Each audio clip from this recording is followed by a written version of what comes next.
I have run these canyons for 6 million years.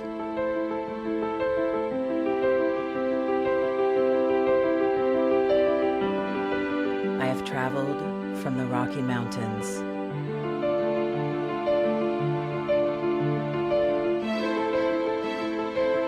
to the deserts, through scorching heat and freezing cold, from the land of the dinosaurs to fields of food.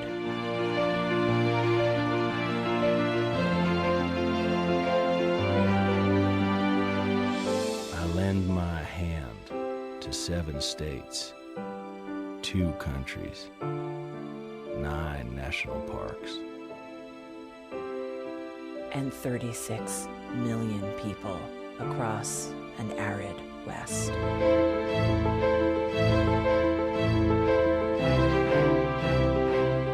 am not the strongest or the largest, but I am the hardest working.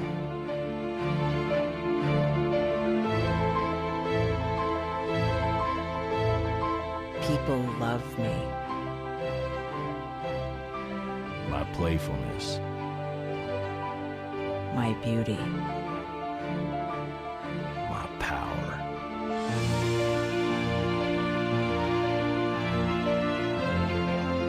My life.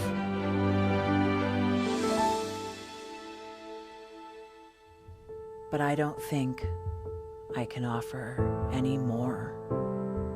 I am I am tired, tired, tapped, and tied. Of the hundreds of major rivers in the world, I am one of the few who no longer kisses the sea. Battles to harness my soul have been won and lost. Use me wisely, and I will sustain you. Use me like you have, and I will break. My name is is Red. The Grand River Red. The American Nile. The Canyon Maker. I am the Colorado River. And I am the most endangered river in America.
Hey, what do you say, everybody? Great to see you. It's a Monday. Hope you had a great weekend and ready to jump with both feet into the big news of this new week on this first day of the week, Monday, September 8th.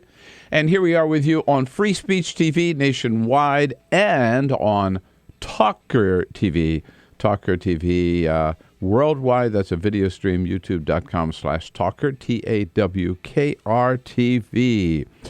President Obama helping Chuck Todd out on his first Meet the Press show, first show as anchor of Meet the Press. Yesterday, the president giving a 19-minute interview in which he made a lot of news. First of all, on ISIS. He revealed that he now does have a strategy for dealing with ISIS. That strategy includes a new Iraqi government, a repurposed, if you will, Iraqi military, and the addition of ground forces from some of our Arab allies, namely Saudi Arabia, Jordan, and the United Arab Emirates. The president said he will give a speech to the nation outlining his new strategy on Wednesday. On immigration, the president acknowledged that he is going to delay any executive action on immigration until after the midterm elections, although he insists it has nothing to do with politics. That's not what White House officials are saying behind the scenes. Congress is back in town today. Don't expect too much to happen. The House has exactly 7 workdays scheduled in the month of September, and they may even cut that short. A new video out from inside the elevator shows Ray Rice knocking out his then-girlfriend, now wife. That may reopen, it will definitely reopen the question of whether he should have been suspended for more than 2 games. And Joan Rivers' funeral held yesterday with Howard Stern, would you believe it, giving the eulogy. We got lots to talk about this morning, lots you're going to want to call about at 866-55-PRESS, Monday, September 8th, The Bill Press Show. This is The Bill Press Show.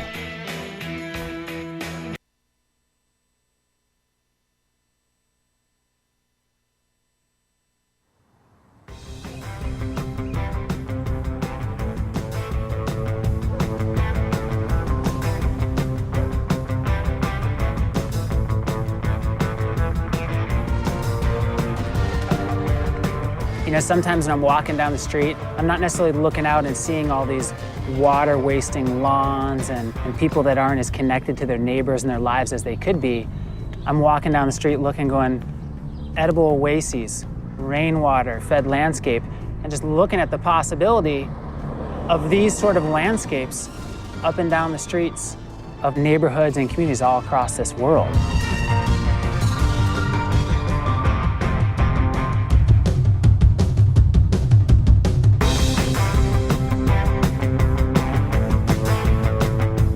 Small actions do ripple and they add up and they have a cumulative impact.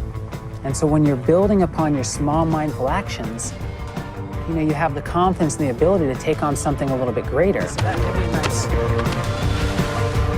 This, in the context of where we're at as a planet with climate change and these really big issues and people that are more disconnected and less skilled than ever, it becomes even more amazing and powerful how much of a solution this is to design these ecological gardens and to come together with shared vision and shared voice.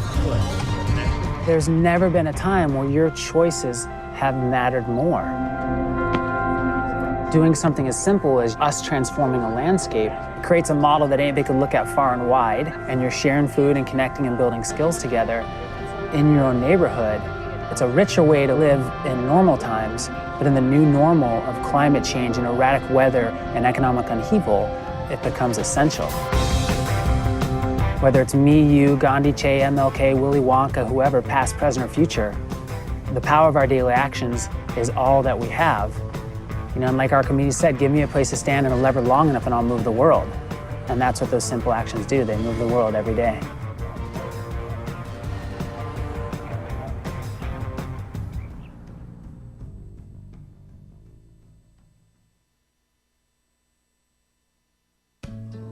You wouldn't let money just blow out of your house.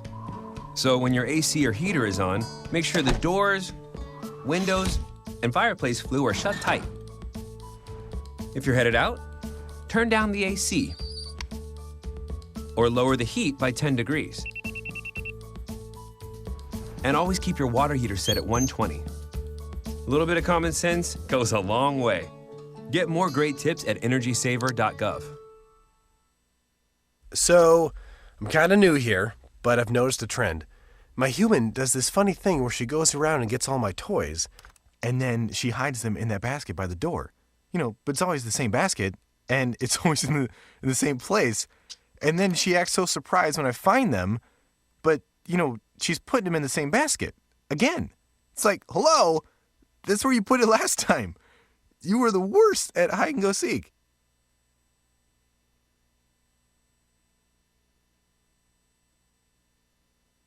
Broadcasting around the nation, on your radio, on your TV, and online. This is The Bill Press Show. Yeah, we're going to delay action on immigration, but it has nothing to do with politics, says President Obama. Do you believe that? Hello, everybody. Hey, here we go on a Monday, September 8th. So good to see you today, rolling out of the weekend. It's a big weekend. I hope you enjoyed it and made the most of it. And most importantly, are ready to dive into the action of the week. So much going on that Congress even came back to town today. Although, doesn't make any difference, really. They don't get anything done when they're out of town. They don't get anything done when they're in town. And they're not going to be here that long at any rate. So good to see you today. Again, thank you for being part of the program. And don't forget, we want you to really jump into the program by giving us a call at 866-55-PRESS. Send us your comments on Twitter at BP Show and on Facebook at facebook.com/Bill Press Show, and become our friend on Facebook. And we want to hear from you, whether you're listening to us on your local progressive talk radio station. Hope you are. And so happy that you've got a progressive radio station where you live. If not, you can find us audio-wise on the radio at from your electronic device, whichever, on the TuneIn app. Just download it. It's free, TuneIn.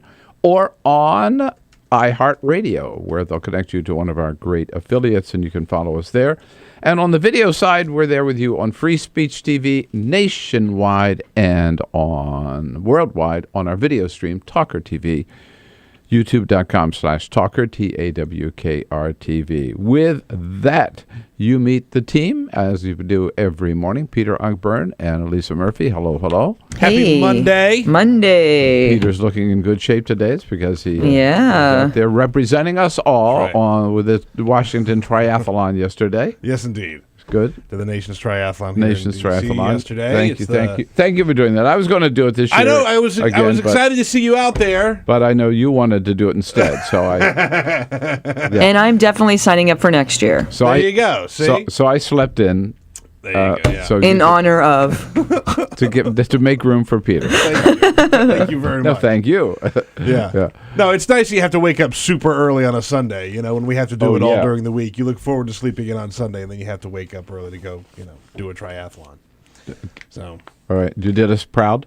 I did. They actually canceled the swim portion. Really? Because sharks. The sharks had made their way up. Well, Congress came back to town. The sharks and snakes are back in town. Right. It rained hard on Saturday night. This says a lot about the infrastructure in this country, right? It rained not for a long time, but it rained pretty hard on Saturday night. It did. So there was an overflow at the sewage treatment plant, which is not far from the Potomac. So they said, we're not gonna make you go swim in that. Probably not a good idea, right? Yeah. Alicia Cruz is here on the phones, ready to take your calls at 866-55-PRESS, and Cyprian Bolding rounding out our team and keeping us looking good on the video side, our videographer. And we thank you all for being here.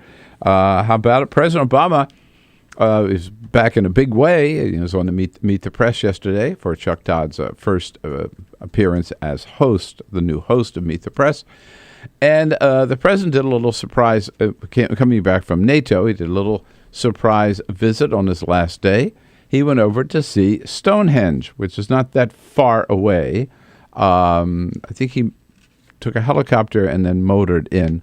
But I'd love to see that someday, too. Sure, And in fact, I just read an article in the Smithsonian Magazine the other day. They're discovering that there's a lot underground that they haven't connected yet with Stone. They're still making discoveries about Isn't that Stonehenge, crazy? and a lot of it is underground. But not just that site, but the whole area. And so they still haven't figured out exactly what it was all about. The president loved it. How cool is this, though, really? Yeah, awesome. Pretty cool. Spectacular, isn't it? Pretty cool. How cool is this? Reminds me of Richard Nixon when he went to the Great Wall of China and said, "It sure is a great wall." And the president pointed out that, flying over it in Marine One, he thought, no big deal. Then he gets down on the ground. The interesting, when I was flying over, it didn't seem that big, and so you kind of thought, oh, but when you actually are there, it's a special place. Very, very, very special place indeed. Hope to see it one day. So we got a lot coming up today. Yes, indeed. Scott Bland from the Hotline will join us as he does every Monday. Very excited to have David Ignatius, great columnist for the Washington Post, syndicated columnist, here in studio with us. He has a wonderful new international spy thriller out, also called The Director. And we'll have reporters in from The Hill and Politico. And the president delaying action on immigration. Did he do the right thing? That's where we start. But first, this is Peter. The Full Court Press. Breaking news. Stop everything. Okay. Replan your morning shows because overnight we got official confirmation. The Duke and Duchess of Cambridge are expecting their second child. Kate Middleton is pregnant with their second baby. The Kensington Palace, confirmed it early this morning. So we will see another child there for... And what does George say about That's this? a good point. I'm sure now, he's going to have to make room for another baby. Yeah. Exciting, It right? is exciting. Yeah, it is. I'm as excited about the second one as I was about the first one. Exactly. It's happened before. Yeah. It's not that hard to, make a baby. We all know how it's done. Shaquille O'Neal, he's retired from basketball, but that doesn't mean that he's slowing down. He has 4 NBA championship rings. He's living in Florida, and I guess retirement just wasn't enough for him, so he has applied to be a Miami Beach police officer reserve. He loves the police force. There have been several. He has a police badge, like an honorary police badge, in a lot of different areas because he's just such an enthusiast for police. So he says, this is what he wants to do in his free time. He wants to be a backup police officer in Miami Beach. Well, He'd be quite intimidating, I think. I was going to say that. Can you imagine? When he gets out of the patrol car and walks up to him, yes, sir, whatever you want. I Yes, must sir. be guilty. Yes, sir. Yes, officer. And the end times might be upon us. How do I know? I know because of the latest deal from Olive Garden. Olive Garden, the pasta chain, has announced a new special deal. It is called the Never Ending Pasta Pass. It costs $100. And it gives you 7 weeks of unlimited pasta, salad, breadsticks, and Coca-Cola that you can eat. You can go in there for lunch or dinner. Or both. Or both. No, I mean... Or both. Or you could just hang out there, I guess. Or you could just stay there. 7 weeks. There are only going to be 1,000 of these passes sold. They're going to go on sale today at 3 o'clock. These people are going to be VIPs, and you'll be able to go in and eat all the pasta, breadsticks, and I like how they threw salad in there. Yeah, if you're going to buy this, I don't think you're going to be eating a lot of salad. Right. Yeah, by the way, they'll sell out. Of course they will. Yeah. They'll sell out in minutes. They'll sell out, right. What a crazy idea. Right? You going to get one? I don't think I've ever been in an Olive Garden. I have once, and it was a mistake. Don't eat at Olive Garden, people. It's not good. Yeah, no. I think maybe once, But yeah, I was unimpressed totally. Yeah, it's a not place, the place. It's not a destination. Place I think it is. We were on the road. Sometimes if you're on the road, that's when you do it. You need a place to stop. There are not a lot of choices. Yeah. Particularly in some parts of the country, right? Yeah. It's not like Rose's Luxury is, in every county in America. So okay, thank you for the warning. You got it. Indeed. You got it. It was Meet the Press yesterday. Chuck Todd's first appearance as the new host of Meet the Press, replacing David Gregory, of course.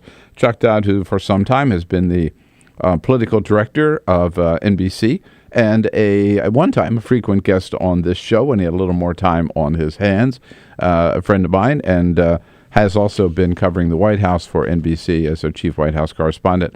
I don't think he's going to be hanging out at the briefings anymore. We'll see today. I'm pretty sure that Chris Jansing will be assuming those responsibilities. But I watched yesterday. I hope you did too. I thought Chuck did a great job. He's gotten very good reviews. The show certainly is a lot more lively than it was under David Gregory, a lot more engaging, moves a lot faster. I thought it had a really good pace to it, had a good lineup of guests, including, of course, the super guest, starting out with a long 19-minute interview with the President of the United States. He won't have that opportunity every week, of course, but I think he did a good job with the interview, a sort of Tim Russert style, that he would interrupt the President and kind of try to keep him on track, which you have to do with President Obama because he tends to professorialize. But he did so he didn't overdo it, and he was not disrespectful. Sometimes even Tim Russert sometimes would offend me. He was a little too. But I thought Chuck had just the right edge. And the president made some news. He made some news on ISIS, where he said, "I do have a strategy on ISIS," and here it is. We'll talk about more about that a little bit later in the program. But the biggest news maybe he made of all was on immigration.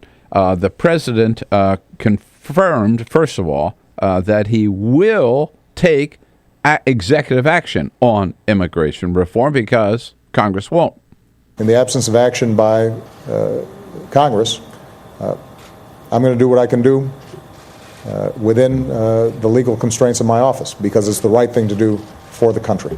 And the president said, as he has said before, I'd much prefer for Congress to do this so that I don't have to do it myself. What I'm unequivocal about is that we need immigration reform, that my overriding preference is to see Congress act. We had bipartisan action in the Senate, but none, of course, in the House. And the president did confirm reports that started leaking out Saturday from the White House that he was going to delay any action, now having asserted that he's going to have confirmed that he's going to take executive action, that he's going to delay any action, however, until after the midterm elections. But the president said, no. It has nothing to do with politics. It's not because Democratic senators running for re-election asked him not to do anything that might jeopardize their chances for re-election. No, the president said he just wants to make sure he's got his ducks in a row. I want to spend some time, even as we're getting all our ducks in a row for the executive action, I also want to make sure that the public understands why we're doing this, why it's the right thing for the American people, why it's the right thing for the American economy. So he wants to get build some public support before he moves. That decision by the president to delay action has generated a lot of negative comment on the part of Latino activists who are frustrated enough with Congress not acting. Now they see the president's not acting as fast as he said he would. Here is just one of them, Congressman Luis Gutierrez from Illinois. It's clear that playing it safe is what is going on at the White House and among Democratic circles, and playing it safe means walking away from our values and our principles. Yeah, walking away from values and principles. So what is it here? Should it be principles or politics that decides immigration? And did the president, by choosing politics, abandon his principles? What do you think? 866-55-PRESS. Just putting it a little bit in context, remember. We know that Congress refused to act, and basically most of the blame goes on them, on House Republicans and John Boehner for refusing to act. So the president said when Congress abandoned the fight last June, on June 30, the president went out in the Rose Garden, and he said to the world, he was very angry that day. Even with these 50-some thousand kids who came across the border, unaccompanied kids coming across the border, Congress still wouldn't act. So the president says, I'm not going to wait any longer.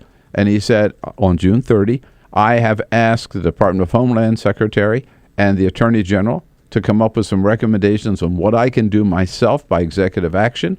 And I will have those recommendations by the end of summer. And he said, and I will act on them without delay. So he promised on June 30 to take action by the end of summer. Now he's saying, no, we're going to put it off for another couple of months. Clearly, let's be honest, they put and White House officials privately admit, they decided to do this because they're afraid that action by the president could prove to be negative in some key Senate races for Democrats. And people looked at the map. In 8 out of 9 of the key races where Democrats are up for re-election, in 8 out of 9 of those states, the Latino population is less than 10%. And so Democrats were saying, we can't take this right now, and who cares? It's less than 10% of vote, so let's put it off, and the president went along with it. Did he do the right thing in choosing politics over principle, or should he have just said, this is the right thing to do, we need it now, and I'm going to do it now. Politics be damned. Politics or principle, 866-55-PRESS. Let's talk about it. This is the Bill Press Show.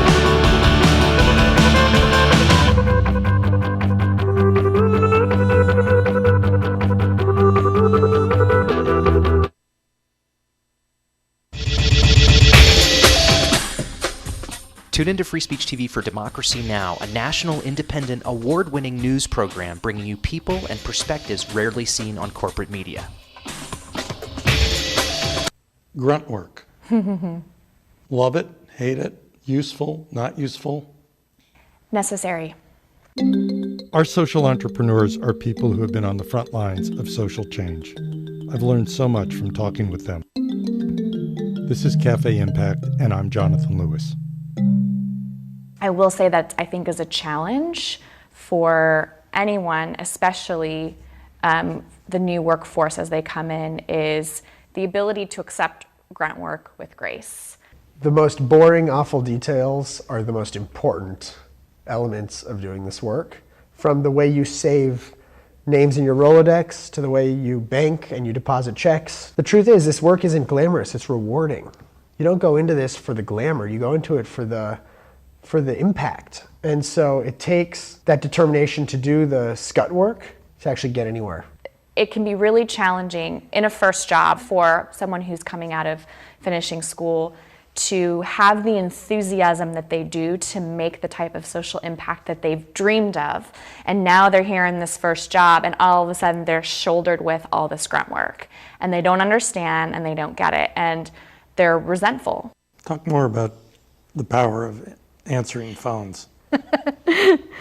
Sure, I did that myself, took out the trash, cleaned offices when I had to, and it's all good.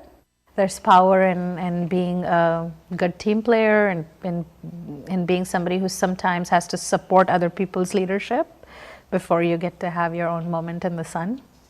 Is it hard to wait?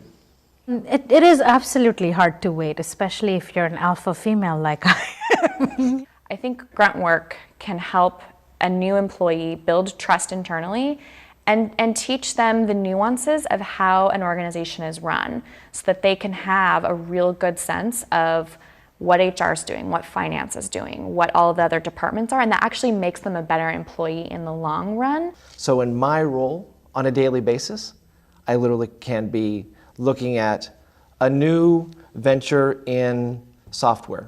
We could be looking at a microfinance deal. I could be making coffee, taking out the trash, and riding a tractor on any given day. Have you found people who thought it was demeaning that they were given this job, work in the front office and make the coffee when they graduated with all A's from this great university? Yeah, people like that just don't last very long in our world. If your approach to life is that, you're so smart and you're such a fabulous entrepreneur that you can't understand why people aren't giving you opportunities, it's really hard to advance.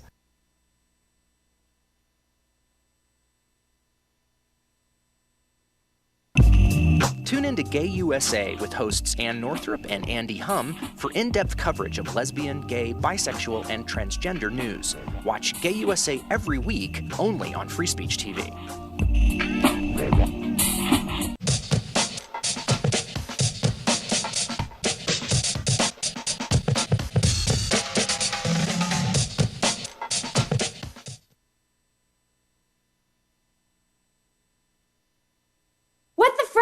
What the frack? What the frack? What the frack? President Obama, are you fracking kidding me? Reopen the EPA studies. In Texas, Wyoming, and Pennsylvania. Fracking pollutes our oceans. Fracking poisons our water. Fracking makes climate change worse. Fracking relies on toxic chemicals that cause cancer. Ban fracking now. Ban fracking now. Go on. Ban it. Ban fracking now. Please. Seen on Free Speech TV and online on TawkrTV. This is the Bill Press Show. Here we go, 26 minutes after the hour, talking about President Obama's comments on immigration yesterday, admitting he's going to delay any action on immigration, promised by the end of summer, but he's going to put it off for a few months. But he said it has nothing to do with politics. Chuck Todd, I thought, really nailed it yesterday when he asked him the way he introduced his subject. He said to the president, quote, "What do you tell a person who's going to get deported before the election that this decision was essentially made in your hopes of saving a Democratic Senate?" That's a good question. Tough question, yeah. And, I must admit, I'm torn about this myself. Look, because we need to hold on to the Senate. I say that as a Democrat. I say that as a progressive. It is so important. God forbid that Mitch McConnell, first of all, I hope he's not reelected, or that any Republican end up being head of the Senate. We'd have two John Boehners and two houses of the Congress that do nothing at all, or two houses of the Congress that are hell-bent on doing nothing but opposing everything President Obama wants and doing nothing for the country. Can't let that happen. At the same time, this is very, very important to do something about these mass deportations, to do something about the 11, 12, 15, whatever million people who are living here in the shadows, to do something about these 50,000 kids at the border. It is the right thing to do to alleviate that situation in any way we can by comprehensive immigration reform, number one, or by executive action on the part of the president. It is the right thing to do. And I still am naive enough to believe that in politics, if you do the right thing, it's also the politically smart thing to do. And I hate to feel that we've reached the point where there's no politician willing to stand up and, even if it may be a little politically risky, do what is right. This is a time to do what is right. This is a time, I believe, to put principle over politics. Your calls at 866-55-PRESS. This is the Bill Press Show.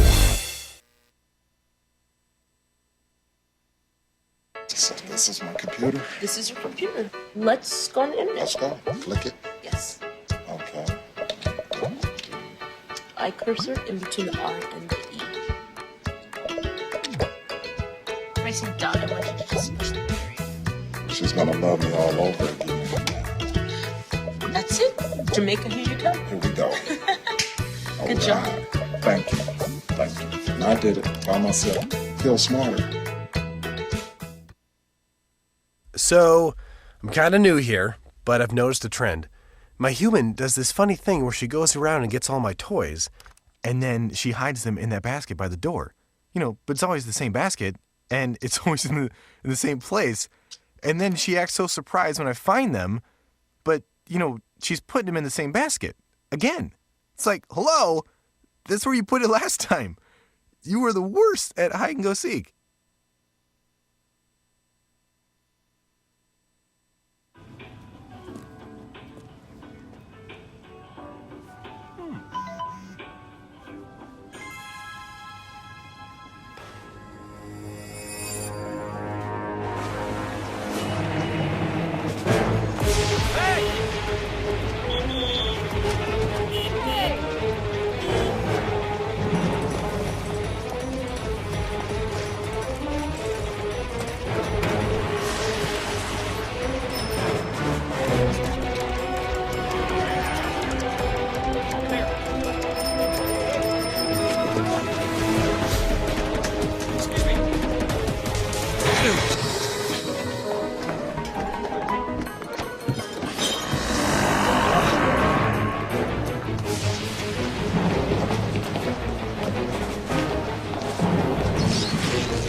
So, same time next week?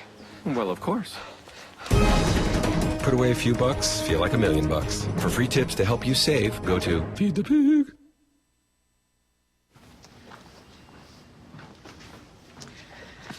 All right. I know this isn't any fun to talk about, but we should. Okay. So who's going to do what? I'll pack the dead batteries. Great. I'll only put what I don't need into a duffel bag. Perfect. That's totally unhelpful. No problem. Meanwhile, I will try to comfort everyone by speaking in a calm voice. And I'll try to get the generator going without any gas. Oh, let's not forget the cell phones, which probably won't work. Right. And who is going to handle supplies? I can forget to do a list for us. Thanks, pal.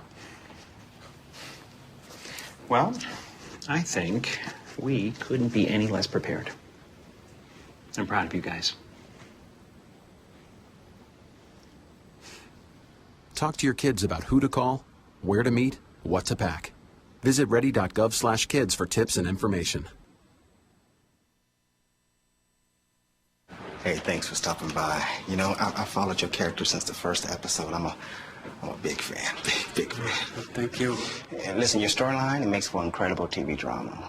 Thing is, your drug use is very adult content. Too adult for the kids. So I'm gonna have to block you. Oh, man. Yeah. Well, have a good one. You're a nice lady.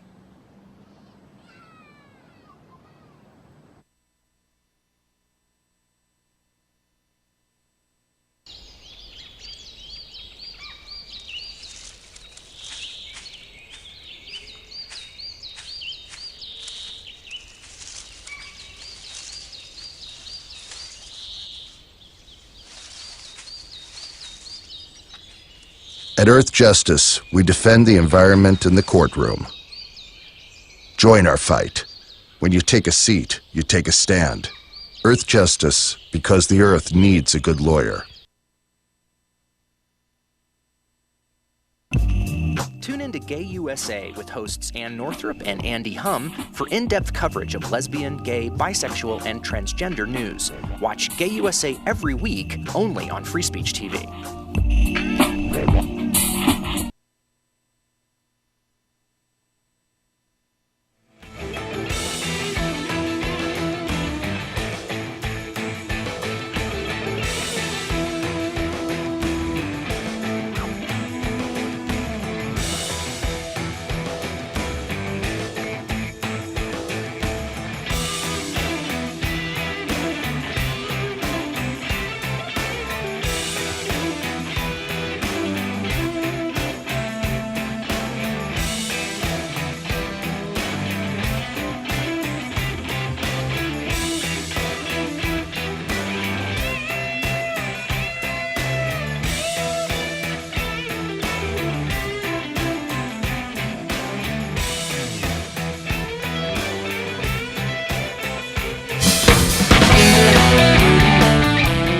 Hey, there is so much going on this Monday morning. The big breaking news about Prince William and Kate Middleton expecting now their second child. And what exactly did you report? When is the baby due? No? Oh, I don't know. I didn't see the... Well, far enough along that they're announcing it. Yeah, they're announcing it. Right, so. okay.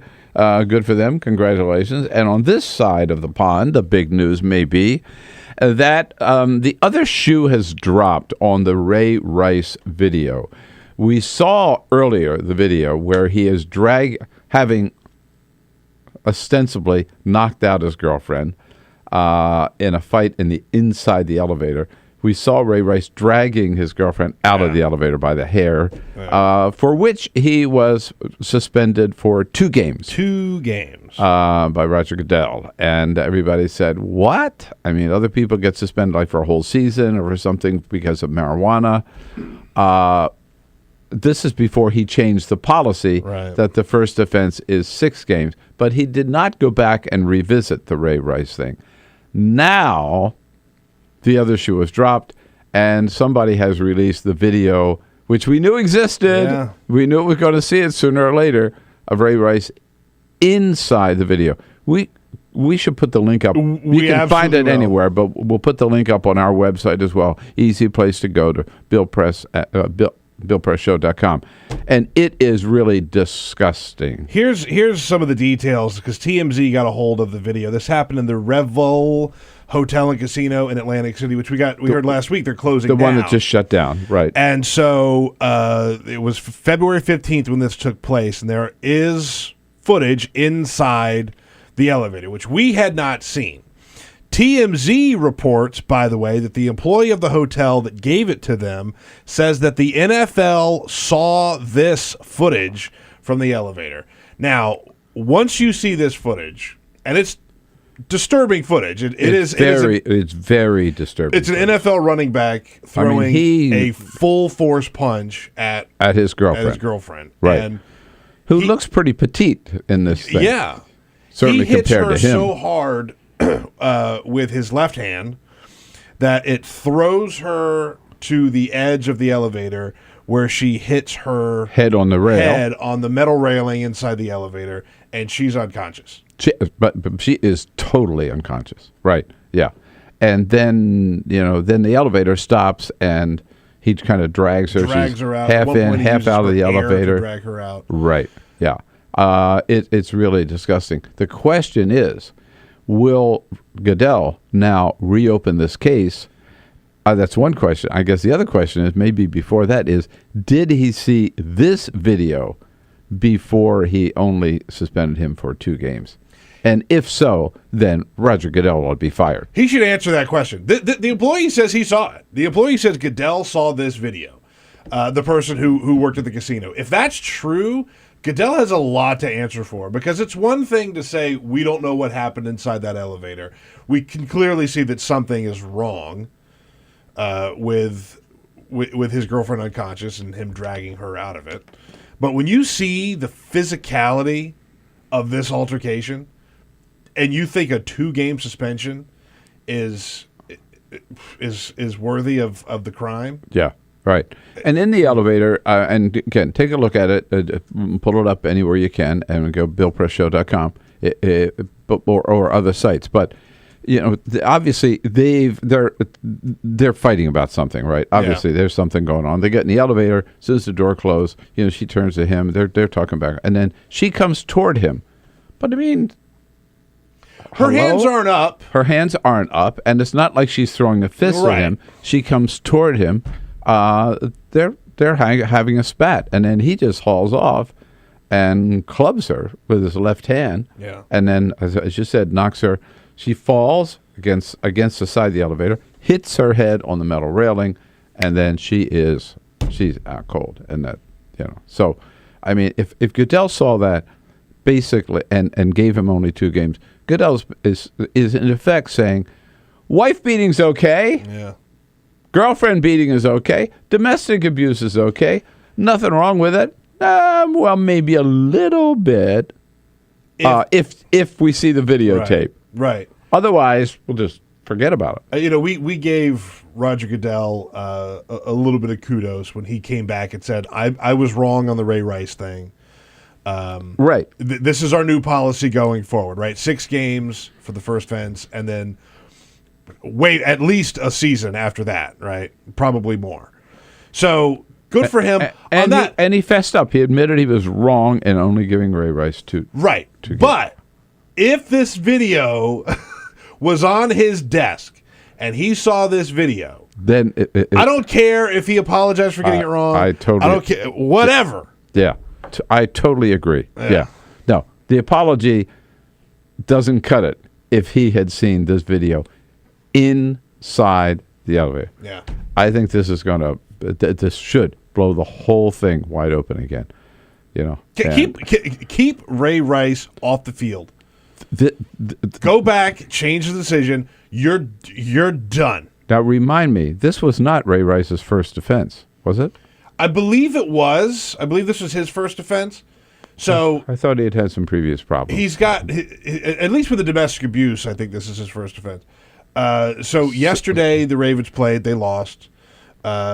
Next week he's going to sit out again, and then after that he's able to play again. He should be off at least for the entire season. He absolutely. Goodell should absolutely say, in light of this new video, and which he's already seen, according to this story. But in light of this new video, we cannot let Ray Rice onto the field.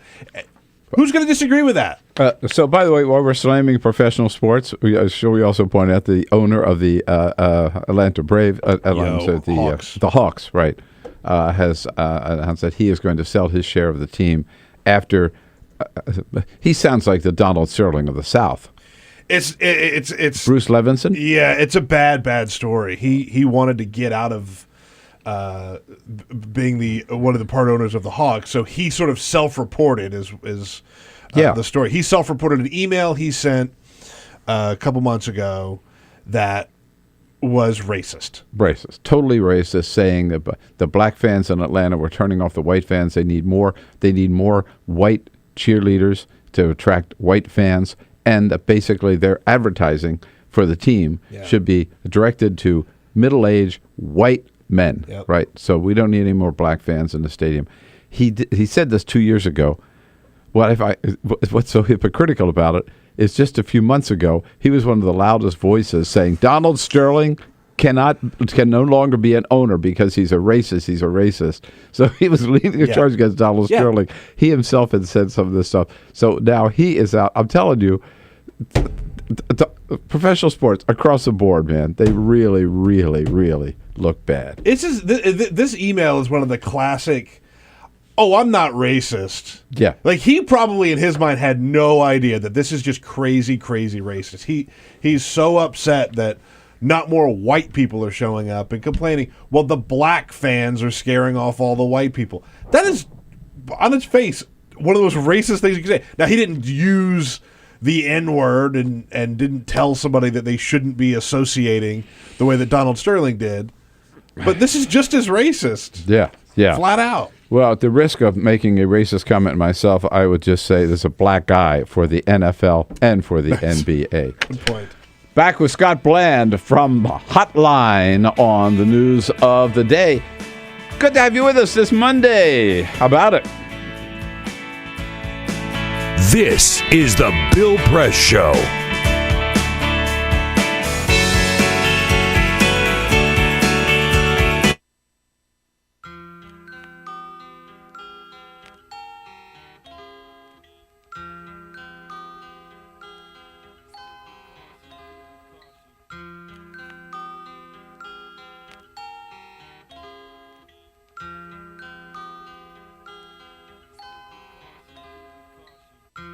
Just this month, my bill was like $138. Even at one phone call a week cost me $40 to $50 every month. I am living on a fixed income of SSI, so this is really a great hardship. Families are being punished. When they incarcerate their children, they incarcerate the whole family.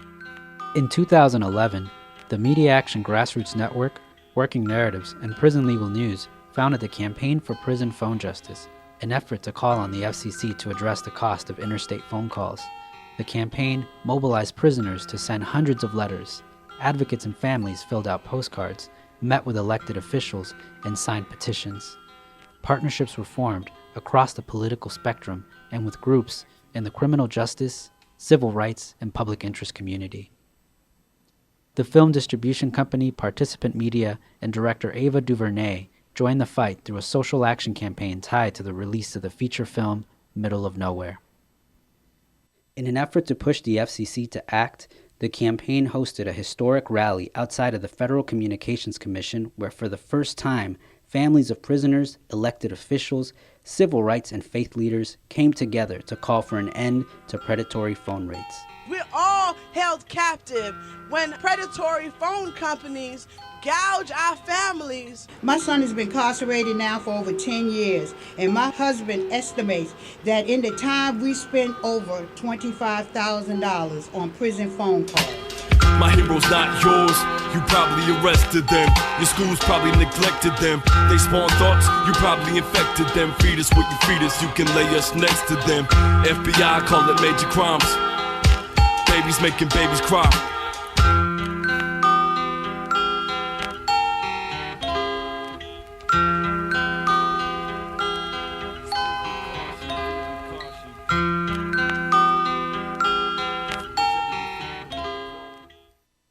Two anti-government, self-described revolutionaries have shot up a pizza restaurant as well as a Walmart in Las Vegas. The internationally syndicated political series, The David Pakman Show, provides progressive talk, analysis, and interviews with the nation's youngest radio and television host, David Pakman. Find out more and catch up on all the latest episodes by visiting our website at freespeech.org.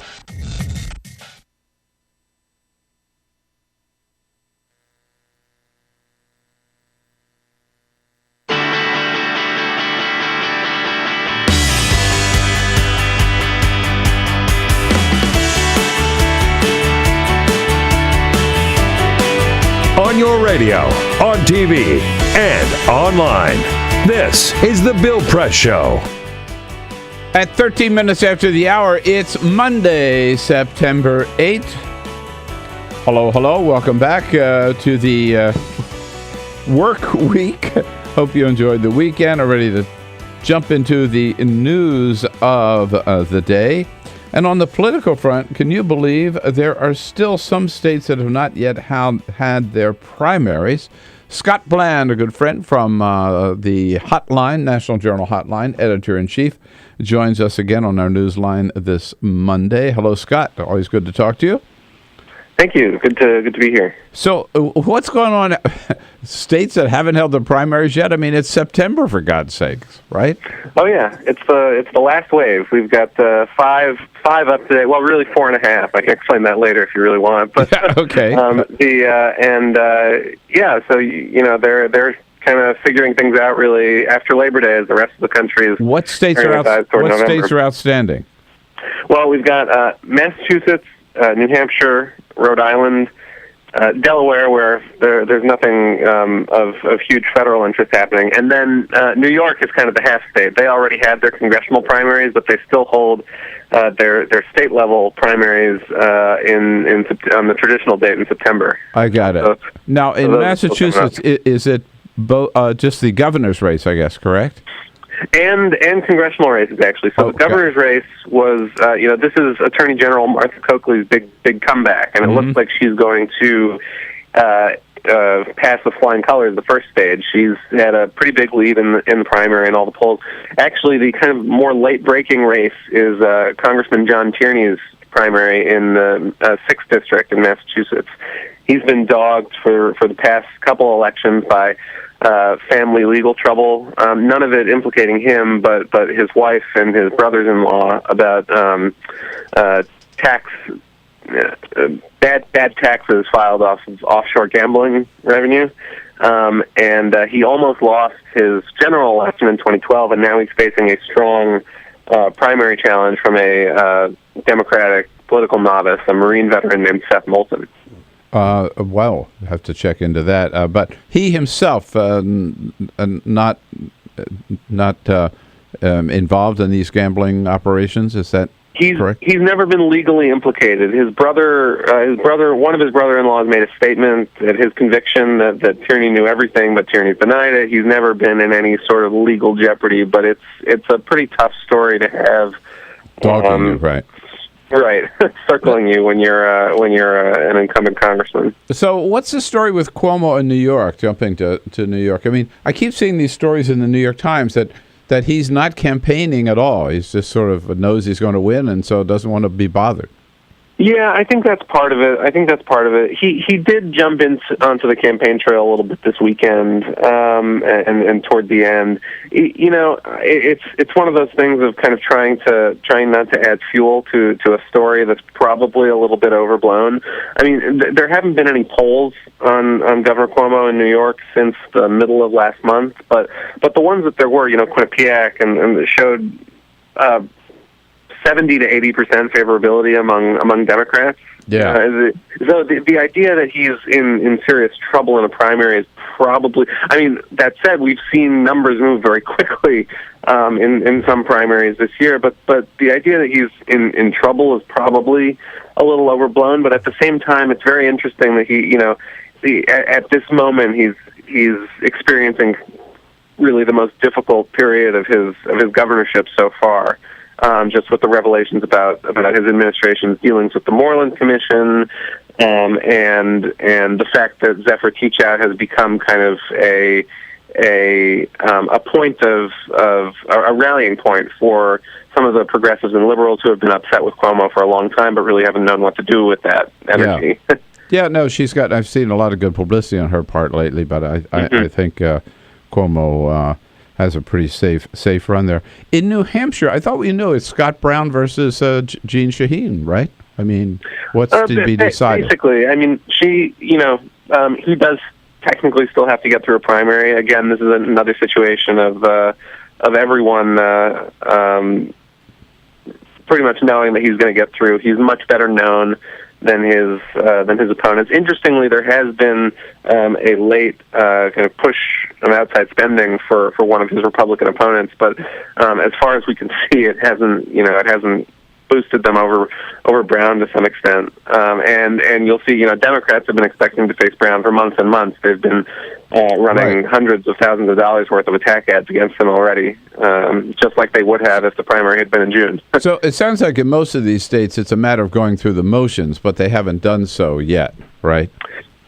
Yeah, exactly. The one state with a big statewide race that is definitely not going through the motions is Rhode Island. You've got 3 Democrats there, any one of whom could win a tight primary and then become the favorite to be the next governor.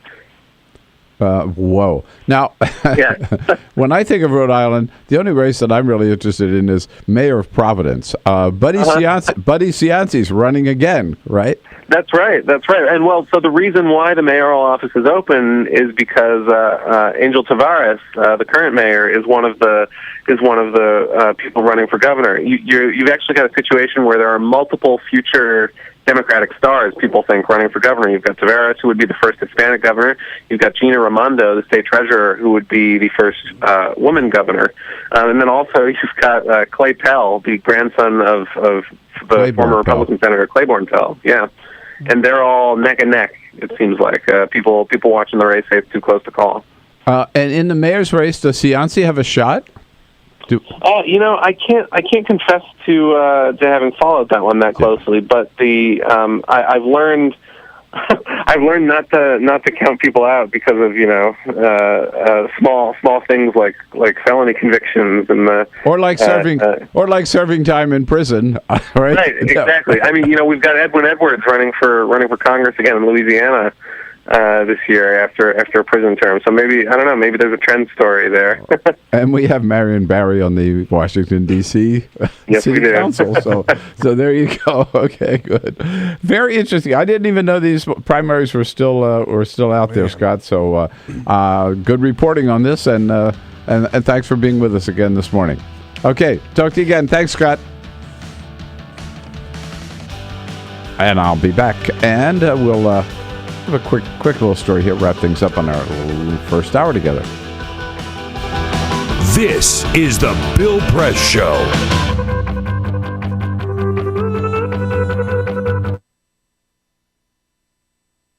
What the frack? What the frack? What the frack? What the frack? President Obama, are you fracking kidding me? Reopen the EPA studies in Texas, Wyoming, and Pennsylvania. Fracking pollutes our oceans. Fracking poisons our water. Fracking makes climate change worse. Fracking relies on toxic chemicals that cause cancer. Ban fracking now. Ban fracking now. Go on.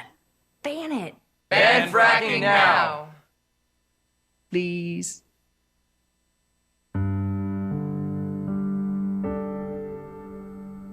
A few years ago, plastic bag waste in our city came to a tipping point. It was clear we had a bag problem. My department was tasked to reduce plastic bag consumption. We needed to come up with ways to change human behavior. So we asked ourselves, should I get by? What do people really hate? Yep. Getting punched in the stomach. Preliminary studies showed that the consequences weren't severe enough to warrant behavioral change. Actually, can I get that double bagged? So we thought, what do people hate more than getting punched in the stomach? Kissing Helga. Hey, big boy.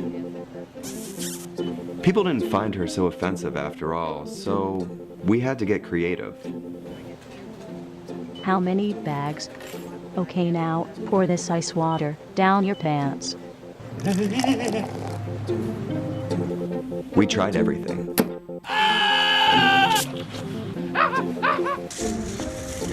Eat the threat.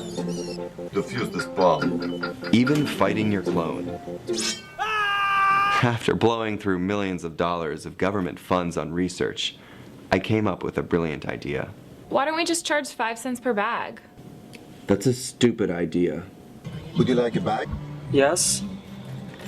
5 cents a bag. 5 cents? 5 cents? Do I still have the option of getting punched? Honestly, I don't know how everyone else missed it. Why don't you just get a reusable bag?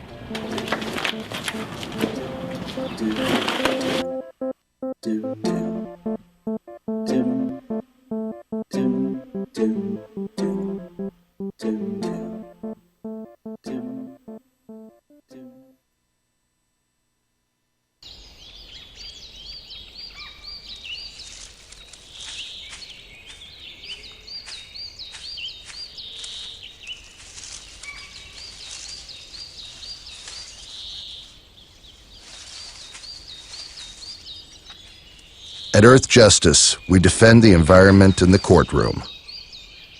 Join our fight. When you take a seat, you take a stand. Earth Justice, because the Earth needs a good lawyer.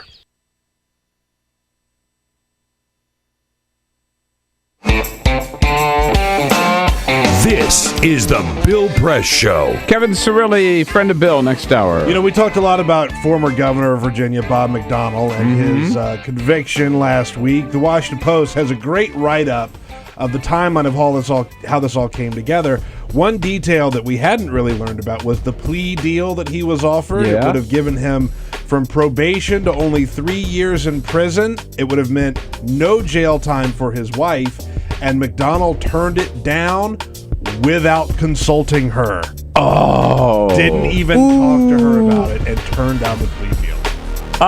Hey, honey, I'm sorry. I forgot to tell you, you're going to jail, babe. Oops. This is the Bill Press Show.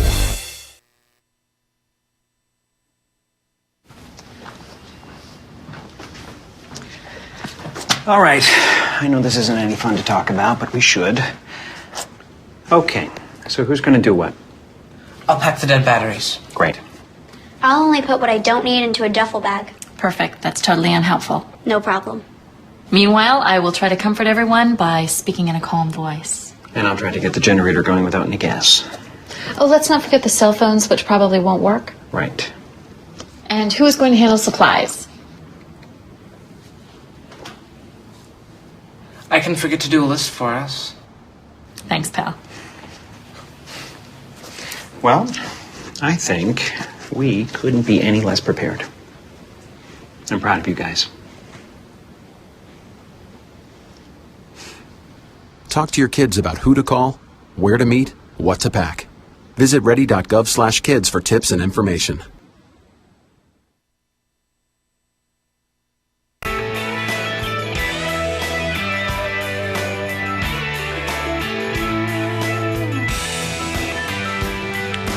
Hey, what do you say, everybody? Great to see you. It's a Monday. Hope you had a great weekend and ready to jump with both feet into the big news of this new week on this first day of the week, Monday, September 8th.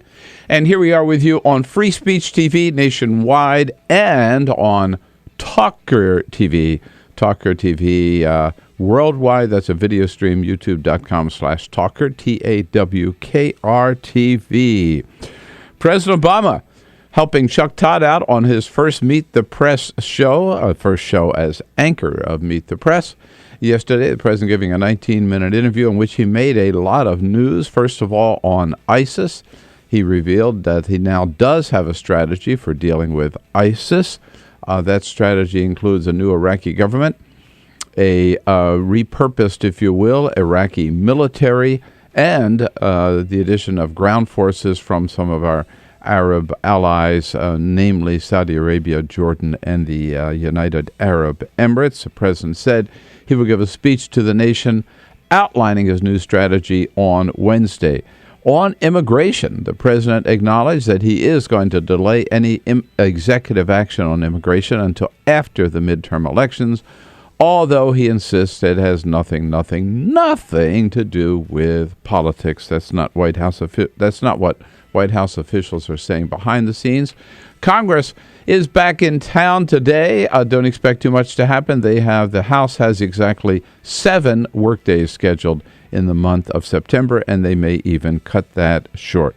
A new video out from inside the elevator shows Ray Rice knocking out his then girlfriend, now wife. That it will definitely reopen the question of whether he should have been suspended for more than 2 games.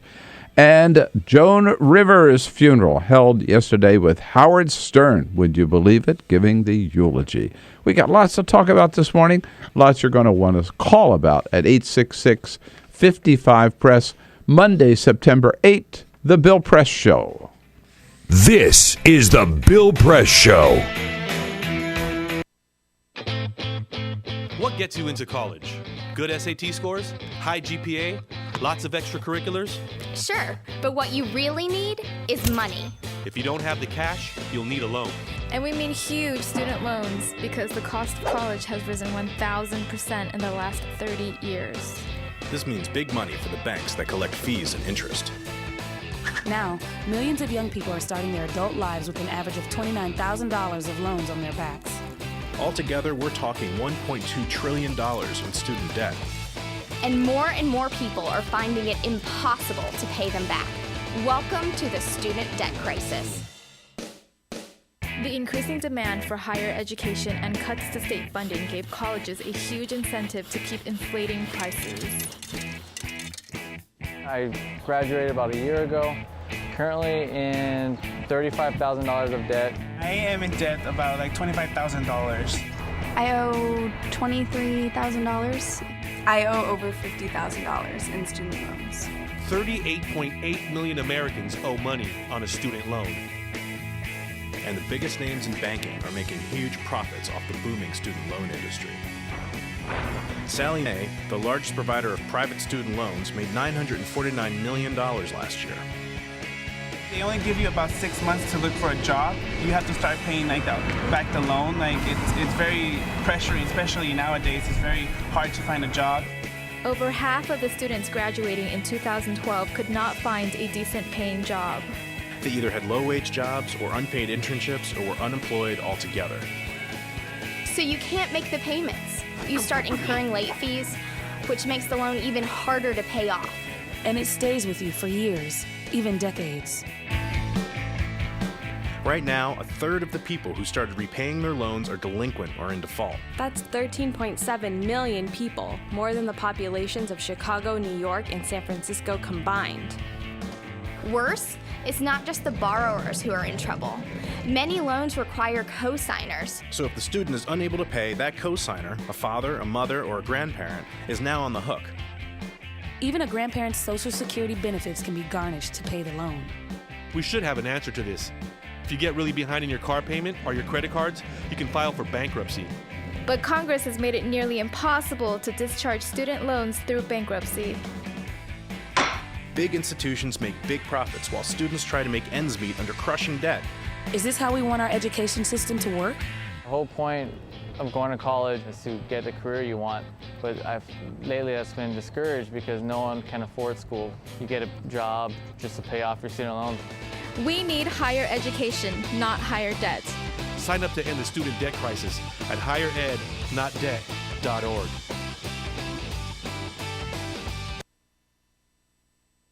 Two anti-government, self-described revolutionaries have shot up a pizza restaurant as well as a Walmart in Las Vegas. The internationally syndicated political series, The David Pakman Show, provides progressive talk, analysis, and interviews with the nation's youngest radio and television host, David Pakman. Find out more and catch up on all the latest episodes by visiting our website at freespeech.org. 「 freespeech.org. 」 . 。 . 。 . 。 . 。 . 」 . 」 . 」 . 」 . 」 . 」 . 」 . 」 . 」 . 」 . 」 . 」 。 . 」 。 . 」 . 」 。 . 」 。 . 」 . 」 . 」 . At freespeech.org. On your radio, on your TV, and online. This is the Bill Press Show. President Obama says he does have a strategy now for ISIS, and he's going to tell us all about it on Wednesday. Hey, hello, everybody. It is Monday, September 8th. Hello, hello. Great to see you, and welcome. Welcome to the Bill Press Show, booming out to you from our nation's capital, all across this great land of ours on your local progressive talk radio station and on Free Speech TV. And worldwide, we are there with you on our video stream, TawkrTV, youtube.com/Tawker, TAWKR-TV. Again, hello, hello, and welcome to the program. Thanks for joining us here with our entire team in place this Monday, Peter Ogbert and Lisa Murphy. Happy Monday. Woohoo! Peter, looking good for having survived a triathlon yesterday. Right. Mm-hmm. That's right. And it's my 5th consecutive year doing the nation's triathlon here in Washington, D.C. And I think I look pretty good for sitting on the couch and watching the Nats game yesterday. Not bad. So both of us had active schedules yesterday. That's all it takes. Alicia Cruz is on the phone. She's on the case. Keep her busy. Give us a call at 866-55-PRESS. And Cyprian Bolding out there on the video cam, keeping us looking good on Free Speech TV and TawkrTV. And in studio with us is a friend of Bill for this entire hour, back by popular demand from the Hill, Kevin Cirilli. Hello, Kevin. Happy Monday. Thank you for having me. Did you have a good weekend? I did. I mean, Philadelphia won, Washington lost. Okay. And that microphone a little bit there for you. Okay. Philadelphia won and Washington lost. And so it's pretty I know good. you're a big Eagles fan. Yeah, and congratulations on your triathlon. Thank you very much. Thank you. Yeah. They wouldn't let him swim in the Potomac yesterday. Yeah, they shut down the swim altogether. I don't think they should ever let anybody swim in the Potomac. Like I said, I've done this 5 times. One other time I've done it, they've canceled it. So I've done it 3 times in the actual Potomac. There's always that moment when you're swimming, and it's a bunch of people in the river at the same time. You will always swallow some water. Which means you and then for the week, 2 weeks after, anything that goes wrong whatsoever, it's like, it's because I drank that water. When you feel a little tired, I have some sort of parasite I got in the Potomac. You got a cough? I got something swimming in the Potomac. So you didn't have to do it yesterday? I didn't have to do it yesterday. All right, no. I have a better suggestion, that you could do what our son David did yesterday and swim across Tomales Bay and back in Marin County. I imagine that's a little more picturesque. Not San Francisco Bay, but Tomales Bay. They went over and back yesterday, so it's an annual event. Nice. In Inverness, California. Probably a better swim. Let me tell you, I was there in August. We lived there, so I know the bay well. It's the best swimming in the world. It's just, it's great. It's great. I believe it. Anyway, we got a lot to cover this morning, and first of all, we also have to. Yesterday, it was the big funeral for Joan Rivers. Now she set a pretty high bar for what she wanted at her funeral. We heard this. This was from her most recent book, and she has a little dramatic reading. I want to look gorgeous, better dead than I do alive. I want to be buried in a Valentino gown. I want Harry Winston to make me a toe tag. I want a wind machine so strong that even in the casket, my hair will be blowing more than Beyonce's on stage. Now, I'm sorry they didn't have cameras in that synagogue yesterday, because I wanted to. First of all, I'd love to have heard the comments. I mean, Howard Stern giving the eulogy. That's just what she would have wanted, and still making us laugh. I mean, totally. She's hilarious. Yeah, and apparently it went from one irreverent remark in her style to another, as Billy Bush from Access Hollywood recounts. The irreverence took over, and the poor rabbi was rolling his eye. Everyone would turn and look at the theme was they'd look at the rabbi, and he'd be like, here we go again. But that's what she would have wanted, right? Yeah. Everyone laughing. But why no cameras? Why no cameras? Yeah, that's a good question. I mean, they're allowed in synagogues, aren't they? It's not the Supreme Court, for God's sakes. That's right. If they had put that on TV yesterday, the NFL football would have been second place for sure. Yeah, indeed. So Kevin Cirilli with us for the hour. We'll be joined by Edward Isaac Dovere from Politico a little bit later in the hour. And then in the next hour, David Ignatius, a great columnist for the Washington Post and a wonderful writer. He's got a gripping new international spy thriller out called The Director. I can't wait to read it. I'm telling you, it's really, really good. I'm about halfway through it. And we'll get to all of that. News of the day with Kevin. But first, this is the Full Court Press. Just a couple of other stories making news. Congratulations to Serena Williams. Yesterday, she won her 6th U.S. Open women's singles tennis title. Wow. She beat Caroline Wozniacki. This is Serena Williams' 3rd consecutive title in the U.S. Open. Unstoppable. And her 18th Grand Slam win. That is remarkable. I mean, those two sisters just don't stop. No, they don't. And she is. I mean, they're phenomenal. Yeah. If it's not Serena, it's Venus that wins. I've always wanted to go to Thanksgiving, though, at the Williams house. Like, I've always been like, I'm fascinated by that dynamic. Like, talk about sibling rivalry. Yeah. You know what I mean? But then they also play doubles together, so clearly they have, they get along. I imagine it's all good, healthy competition in the family. But, I mean, yeah, they're amazing. But incredible. Like this 15-year-old girl that I forget her name now. Right, okay. But, like, Serena was winning the Open when she was born, and she's still winning. But then this girl, that's just unbelievable. We say good morning to Judge Dean Wilson from just outside Columbus, Ohio. Dean Wilson, the judge, he was known for having a unorthodox approach to drunk drivers when he was hearing drunk driving cases. He would move the drunk driving cases from the courtroom to the local high schools, so that he would make an example out of these drunk drivers in front of all the students. They got to watch the whole trial, right? That's a little bit of a kooky idea, right? I like it. Right? I think it's a great idea. Well, the judge was actually busted for drunk driving over the weekend. And he's going to be standing trial at a high school with this whole idea that he put up. This was all his idea. He's so anti-drunk driving, he put this idea together. And then when he got popped for drunk driving, they said, you're going to go to the high school, and we're going to try you in front of all the students, just like you would have done. I think that makes sense, too. Yeah. Wow. Sure. Yeah, if you're going to, walk the walk. That's what they say. Hoisted on his own petard. That's it. Yeah, there you go. That's it. And more sports, the Washington Nationals took a poll of its fans because they've been playing the song Take On Me as the 7th inning stretch song. It's a good song. It's a good song. Well, they're replacing it. They took a poll, what song do you want to hear now? So they have replaced it with Garth Brooks, Friends in Low Places. I like that. I like that. That's a terrible choice. That's a terrible choice. What's such a switch, too, from what they had. That as soon as they made that announcement, the Nationals lost 2 straight. They did win yesterday against the Phillies. Yeah. But people are not thrilled about the idea. They put out the tweet, and the responses on the tweet are just... Let's just say they're disapproving. Well, I haven't been for a long time to the Oakland Coliseum, but they used to play, the A's, they used to play Take This Job and Shove It. And everybody would sing along with it. It was a good great. sing-along song. It's a great sing-along song. So. All right. Why get rid of Take On Me? Everyone loved that. I thought it was a good song. Yeah, I like it. Everyone knows it.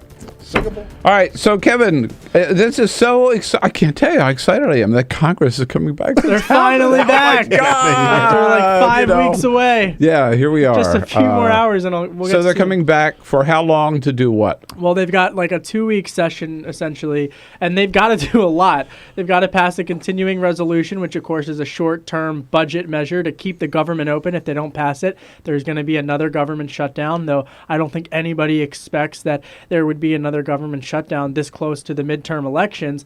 But let's set the stage. After they do kick the can for just a couple of months, they're going to have to do this all over again, setting up for another CR continuing resolution budget fight in just a couple of months, depending on the time period that they agree to in these next 2 weeks. So I saw yesterday that they have 7 days scheduled in September. Yeah. Right. And there's even talk that they might cancel the second of those. Yeah, they might even. I would not 2 be weeks. surprised if they canceled, and that's sort of the word around town. But in that time, The one thing that everybody expects them to do is what they call the CR, as they say, continuing resolution, which a couple of months keeps the government going for. I would say a couple of months max, Right. At least until after the midterms, because they don't want to have this big, colossal political fight right when people are heading to the polls. And they don't want, I mean, there may be a couple of crazies that do, but most don't want a government shutdown. Neither No. side. I don't. Well, you could argue that perhaps some Democrats think it would be advantageous if Republicans shut down the government a second time, heading in. So politically, that might be an advantage for them, right? But it's not going to happen. No, it's not. So gonna we can say they'll probably pass a CR. Is there any chance that they'll do anything else?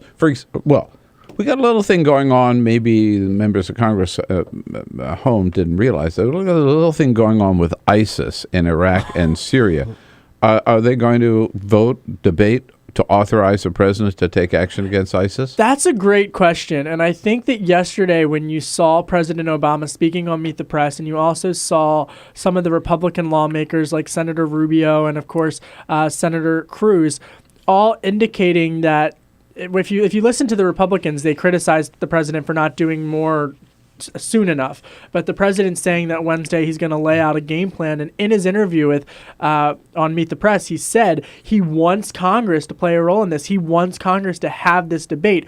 When they have that debate with, just 7 days, I mean, it's going to be tough, but I do expect that we will be hearing a lot from Congress after Wednesday. The president meeting on Tuesday with lawmakers to discuss ISIS privately. But the president did say, as part of that interview, that he feels he has the authority necessary to take whatever action he believes. He wants Congress involved in the decision, but he didn't say he was going to ask their authorization. He did not say he was going. Yeah, he was very specific. And Representative Peter King, a Republican from New York, a member of the Homeland Security Committee, saying that he actually doesn't think that the president needs Congress's authority to act, though it would be good to get it. Right. That's where I was going. I have the impression that Congress, even though this is a huge, probably the number one national security problem we face today, certainly it is,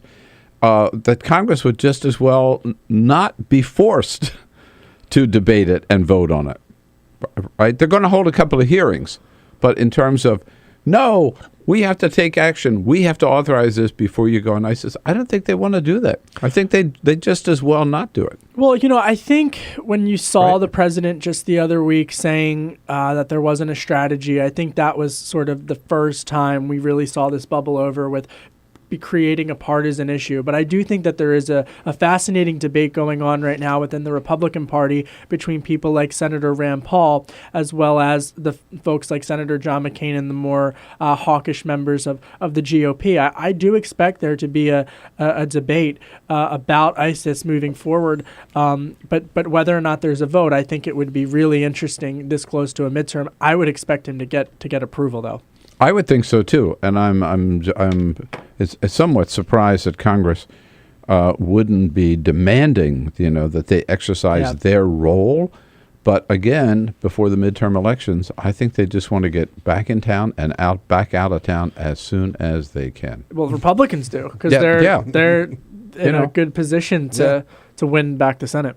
Yeah, I mean, Boehner will come back. He'll go to Alberto's Trattoria and have a couple glasses of red wine and say, yeah, I'm tired. I'm going to go home to Ohio. This working thing is for the birds.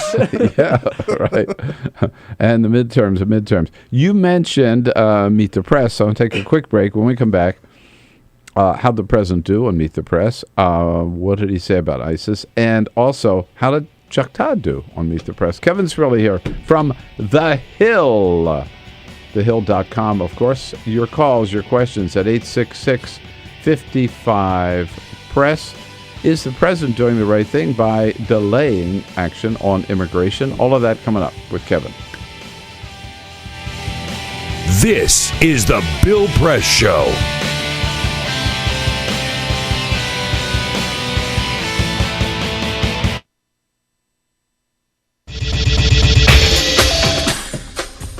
Tune into Free Speech TV for Democracy Now!, a national, independent, award-winning news program bringing you people and perspectives rarely seen on corporate media. Grunt work. Love it, hate it, useful, not useful. Necessary. Our social entrepreneurs are people who have been on the front lines of social change. I've learned so much from talking with them. This is Cafe Impact, and I'm Jonathan Lewis. I will say that I think is a challenge for anyone, especially the new workforce as they come in, is the ability to accept grunt work with grace. The most boring, awful details are the most important elements of doing this work. From the way you save names in your Rolodex to the way you bank and you deposit checks. The truth is, this work isn't glamorous, it's rewarding. You don't go into this for the glamour, you go into it for the impact. And so it takes that determination to do the scut work to actually get anywhere. It can be really challenging in a first job for someone who's coming out of finishing school to have the enthusiasm that they do to make the type of social impact that they've dreamed of. And now they're here in this first job and all of a sudden they're shouldered with all this grunt work. And they don't understand and they don't get it and they're resentful. Talk more about the power of answering phones.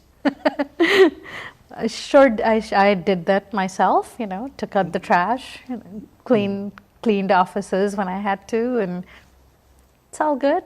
There's power in being a good team player and in being somebody who sometimes has to support other people's leadership before you get to have your own moment in the sun. Is it hard to wait? It is absolutely hard to wait, especially if you're an alpha female like I am. I think grunt work can help a new employee build trust internally and teach them the nuances of how an organization is run so that they can have a real good sense of what HR is doing, what finance is doing, what all the other departments are, and that actually makes them a better employee in the long run. So in my role on a daily basis, I literally can be looking at a new venture in software. We could be looking at a microfinance deal. I could be making coffee, taking out the trash, and riding a tractor on any given day. Have you found people who thought it was demeaning that they were given this job, work in the front office and make the coffee when they graduated with all A's from this great university? And, people like that just don't last very long in our world. If your approach to life is that, you're so smart and you're such a fabulous entrepreneur that you can't understand why people aren't giving you opportunities, it's really hard to advance.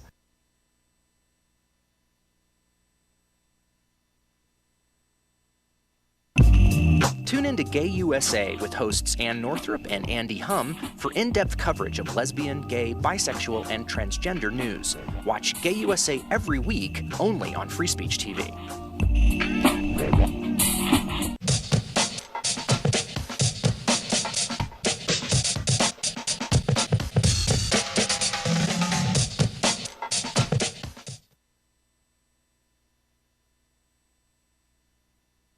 What the frack? What the frack? What the frack? What the frack? President Obama, are you fracking kidding me? Reopen the EPA studies. In Texas, Wyoming, and Pennsylvania. Fracking pollutes our oceans. Fracking poisons our water. Fracking makes climate change worse. Fracking relies on toxic chemicals that cause cancer. Ban fracking now. Ban fracking now. Go on.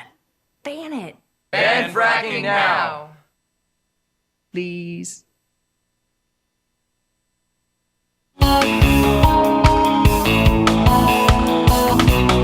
This is the Bill Press Show. 25 minutes after the hour, Edward Isaac Dovere covers the White House for Politico, joining us. That's me and Kevin Cirilli here at the half hour. Kevin from The Hill in studio as a friend of Bill for the entire hour. So a big day yesterday on Meet the Press. A new host, Chuck Todd, taking over. How did he do? I thought he did great. I mean, as a young journalist, it was awesome to see someone go in so prepared and do all of that. I grew up watching Meet the Press with Tim Russert. Like it was my dad. That's what we did on Sunday mornings before we watched the Eagles lose. So I was, Meet the Press, I've been watching it my whole life. But it's cool to see this new energy on the show and a huge interview for them as well. Right. That's a good word. I thought it had the format and the way they did a lot of work on it. The show had a lot of energy. It was much more lively, much more engaging than it ever was under David Gregory, and a new look even from the way it did under Tim Russert. I definitely think it was energized. I definitely thought that it got away from the self-important Sunday show. There's a lot of grandeur, right, that they put on themselves on those Sunday shows. And you want a little bit of that. Oh, yeah, I want a little bit of that, but it's also kind of outdated, right? No. Do I really want to watch these people take themselves so seriously? And that's why Tim Russert was so good, is he could connect it back. He felt like you were part of the conversation, whether you were outside of Philly or in D.C., I'm just happy that they didn't book John McCain on a Sunday show, right? Come on. It's so easy to just book John McCain on the Sunday show. At least they didn't have John McCain on the Sunday show. That's probably the first time he hasn't done Meet the Press in, 5 years? If Chuck Todd wants to maintain any respect for his work, he will never book John McCain or Lindsey Graham on the Sunday show. You've got to admit that old hat. It's lazy. It's lazy. What are we going to do this Sunday? Let's go book John McCain. Total lazy. I think as an unbiased reporter, I think that there are two important voices within the Republican Party, especially as ISIS begins to get more prominent. No. I couldn't disagree more, because you know what John McCain's going to say to anything? Bomb them. Bomb them. He says that about ISIS. He said it about Syria. He said it about Iran. Everything. It's bomb him. He's like a one-trick pony. I'm not. It's Monday morning and Congress is back. I'm not. I think they're important, and I think Senator McCain is an important voice within the Republican Party, and I think what he has to say is important, and where he chooses to say it. Whether it's Meet the Press, whether it's in other interviews. I think you can't count him out of the party. But when you see him, you guys always do this, and it's always the McCains. Last time I defended Meghan McCain. Now I'm defending Senator McCain. We're having a conversation. Well, no, that's right. But when you see him on every show, it's lazy booking. And when you see him saying the same thing. So he says... Does he ever say anything new? No. He says, bomb him, and Lindsay says, me too. I agree. Ditto. The ultimate ditto head. Thanks for coming in today, Kevin. Stick around, it'll get better. We don't have to agree on everything. We can still be friends. Edward Isaac DeVere joins us next. This is the Bill Press Show.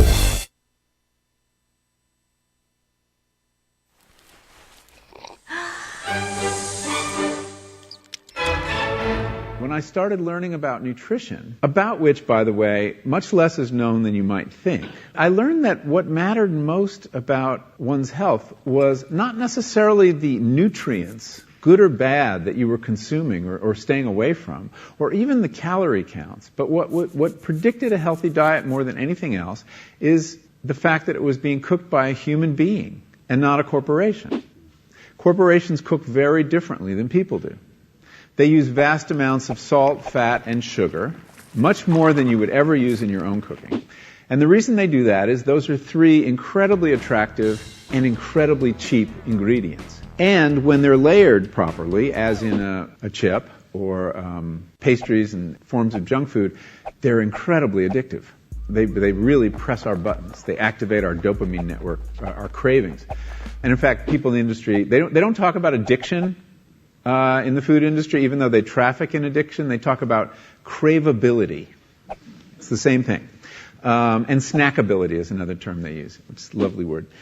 And then the last point about corporate cooking that's important to understand is they cook different stuff than you do at home. What they're good at, in general, they don't cook that well, but things like chips, they cook incredibly well. And here's a classic food that if you make it yourself, if you've ever made French fries, you have to wash the potatoes, you have to peel the potatoes, you have to slice the potatoes, you have to fry them in a lot of oil, you have to spatter your entire stovetop. you have to clean up, and then you have this pot of oil you have to get rid of. I mean, it's really difficult, and it's a pain. They're wonderful, but it's a pain. And if you make them yourself, you'll only eat them every 6 weeks, 2 months, because it's too much work. But when you let corporations cook for you, it's so simple and so inexpensive, and they're really good, that you will have them twice a day, as many people in America do. So you see the kinds of foods you end up with are these labor-intensive foods and desserts. These special occasion foods become everyday foods when we let industry cook for us. Eat anything you want, just cook it yourself.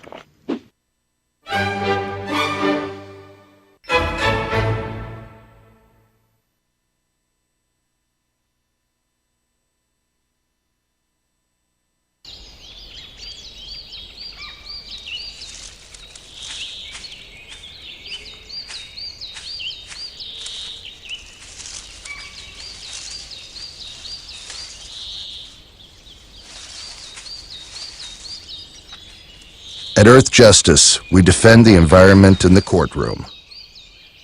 Join our fight. When you take a seat, you take a stand. Earth Justice, because the Earth needs a good lawyer. You wouldn't let money just blow out of your house. So when your AC or heater is on, make sure the doors, windows, and fireplace flue are shut tight. If you're headed out, turn down the AC. Or lower the heat by 10 degrees. And always keep your water heater set at 120. A little bit of common sense goes a long way. Get more great tips at energysaver.gov. So, I'm kind of new here, but I've noticed a trend. My human does this funny thing where she goes around and gets all my toys, and then she hides them in that basket by the door. You know, but it's always the same basket, and it's always in the same place. And then she acts so surprised when I find them, but, you know, she's putting them in the same basket. Again. It's like, hello, that's where you put it last time. You were the worst at hide and go seek.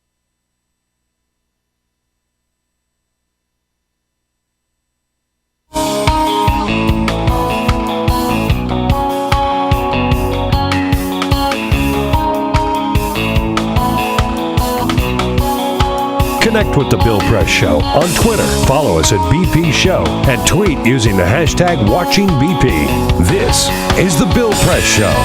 All right, at 33 minutes after the hour, Monday, September 8th.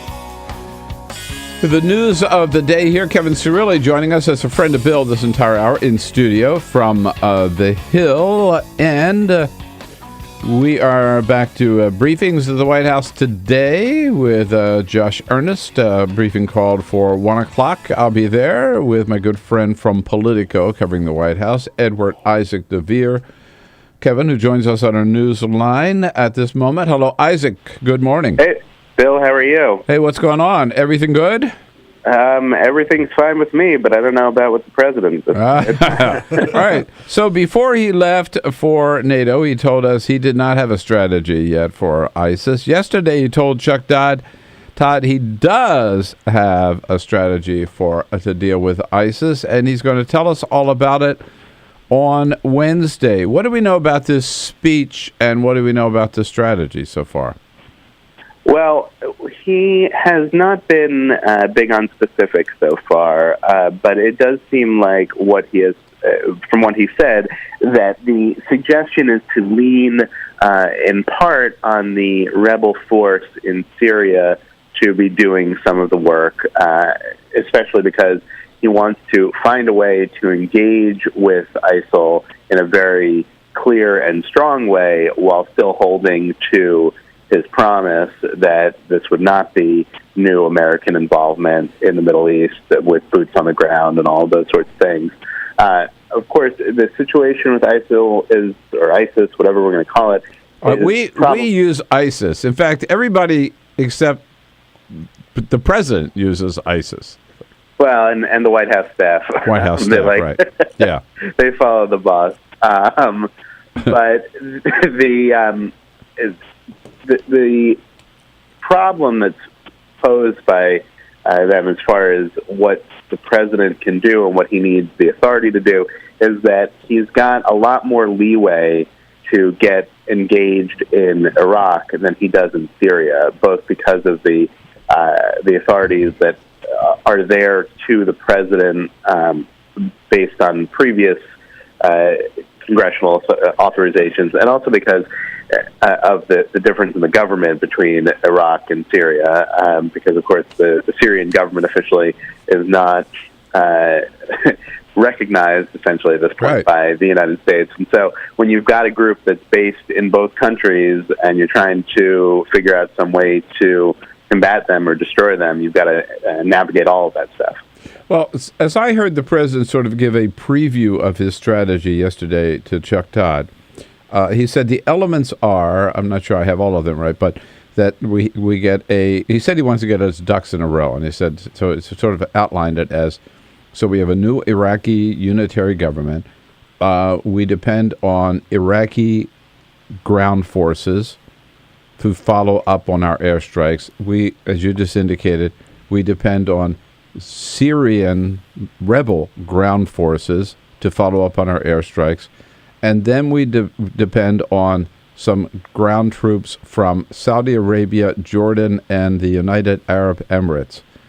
Now, every no one of those is an easy get, and to have a strategy based on all four of them, I don't know how real that strategy is, Edward. Right. Well, you've got the Syrian rebel force, which is having enough trouble trying to stay alive versus Assad. You've got the Iraqi military force, which I think we all know at this point has not been so successful in functioning in a lot of ways. Throw down their arms as soon as they see the sign of the enemy. And so now there's going to be an Arab force that, obviously that part of it, one would assume, was discussed with the Arab countries involved there before the president said it, and so they must have some indication that that will at least be attempted. But we're talking about something that hasn't been done before, and that will make this even trickier. Yeah. What do you think about from a legacy standpoint? What does this mean for the president? As obviously he's been in a really tough couple of months. I think everyone would agree with how he's handled it. But, we joke about it, whether it's ISIS or ISIL, but I mean, he hasn't even been able to go on offense and say this is what the country should call this enemy and defining it in that term.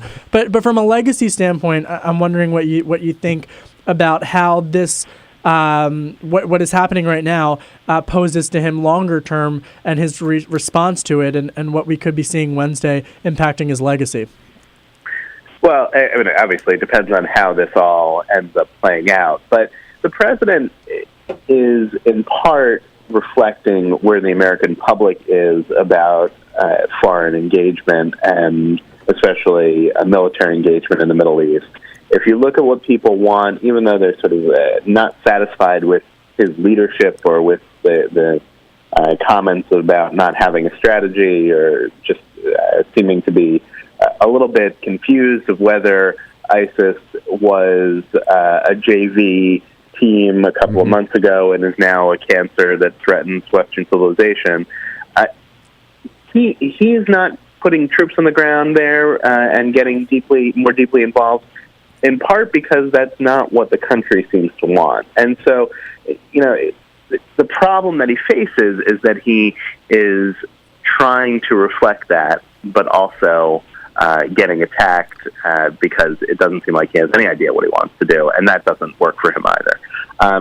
If he ends up in a situation where ISIL ends up in much more power than it has now, which seems like a possibility, and is a force in the region by the time that he's done being president, then that will be a really big problem for him. But this is a president who came in saying that he essentially was going to pull us out of the Middle East, get us out of Iraq, and now here we are, 6 years into the presidency, going back in. Right. Well, you know, and I just have to say, Kevin, it's just, and it ain't. Look, we have to. It's not going to be over before he leaves the White House. I mean, this is not something going to be done in the next 6 months. I mean, he has to know that, and we have to know that. Just look at all the elements involved, Kevin. But from a communication standpoint, I mean, you know, just a couple months ago saying this is not, or this is just a JV football team, and then yesterday saying on the record to Chuck Todd, they are not just a JV football team. I mean, that's a complete reversal in messaging, I think, that you're seeing from him. And Wednesday, it's going to be interesting to see. Or we have no strategy, and now we do have a strategy. Yeah, I mean, what is it? I mean, so it'll be interesting to see how he uses Wednesday. And whether he goes forward in a way, remember, a year ago, he ended up in a really awful position for him in the White House, which was that attempt to rally the world and the country to go and do something about Syria and Assad's use of chemical weapons in Syria. And instead, he didn't really rally the world and was brought to a situation where he came out and made that primetime address at the beginning of September, which was basically, it's awful what happened in Syria, and we can't stand for it. But I'm actually not going to go to Congress for authorization, and we have to do something about this, but I don't know what it is and who it is that would actually do it. And so, they really want to avoid that. That's clear. Well, do we know, I haven't seen anywhere reported, is this going to be an Oval Office address? He's done that very, very rarely, maybe once, I think, or so. Or is this in front of some audience somewhere? Do we know anything about the speech? We don't know yet, and the Oval address is not something that is seen as a particularly useful function by this White House. And when the president has done those sorts of speaking to the country addresses, it's been from the East Room in the White House. If you remember, that speech about Syria was basically from the same position that the president spoke from when he announced that bin Laden was killed, when a number of other things that were key moments in the presidency. The cross hall, or right there at the entrance to the East Room, right? Yeah. But, I mean, he's not going to the War College, or we don't know, do we? We don't know.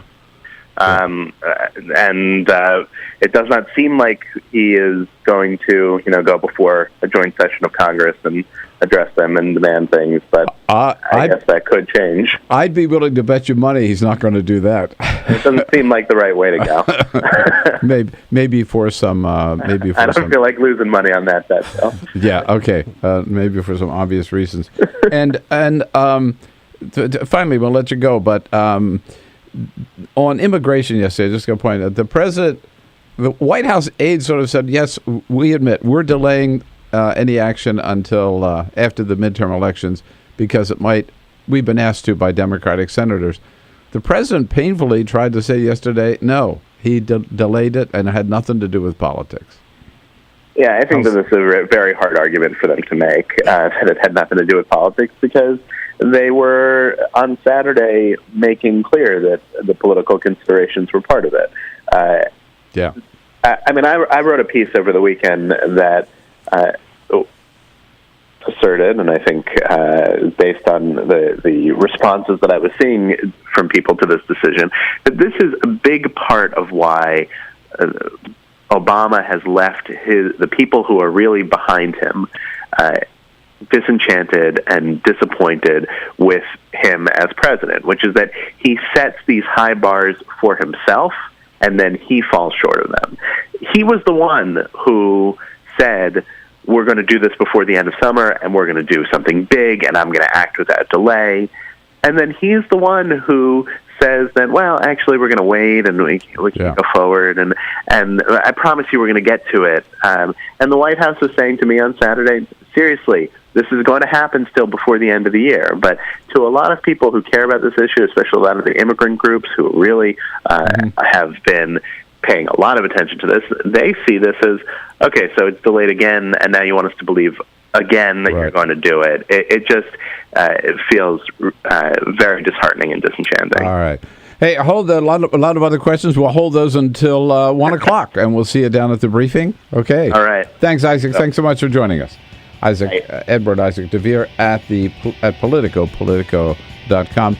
Kevin Cirilli still here when we come back with more to talk about in today's news. 866-55-PRESS, toll-free number. This is the Bill Press Show.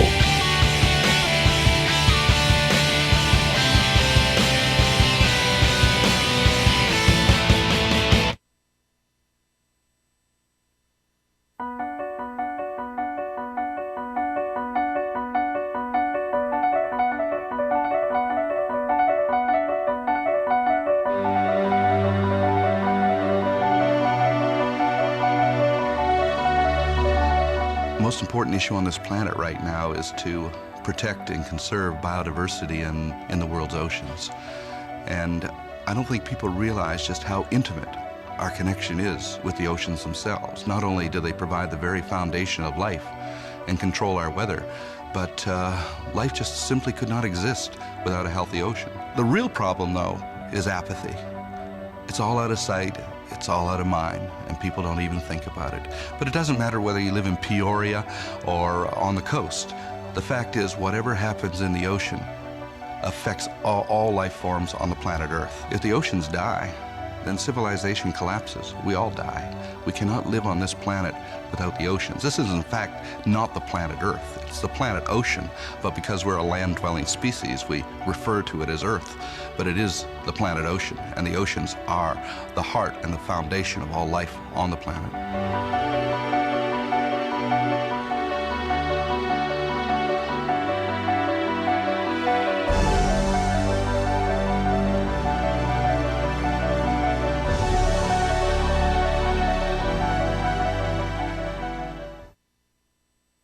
Two anti-government, self-described revolutionaries have shot up a pizza restaurant as well as a Walmart in Las Vegas. The internationally syndicated political series, The David Pakman Show, provides progressive talk, analysis, and interviews with the nation's youngest radio and television host, David Pakman. Find out more and catch up on all the latest episodes by visiting our website at freespeech.org.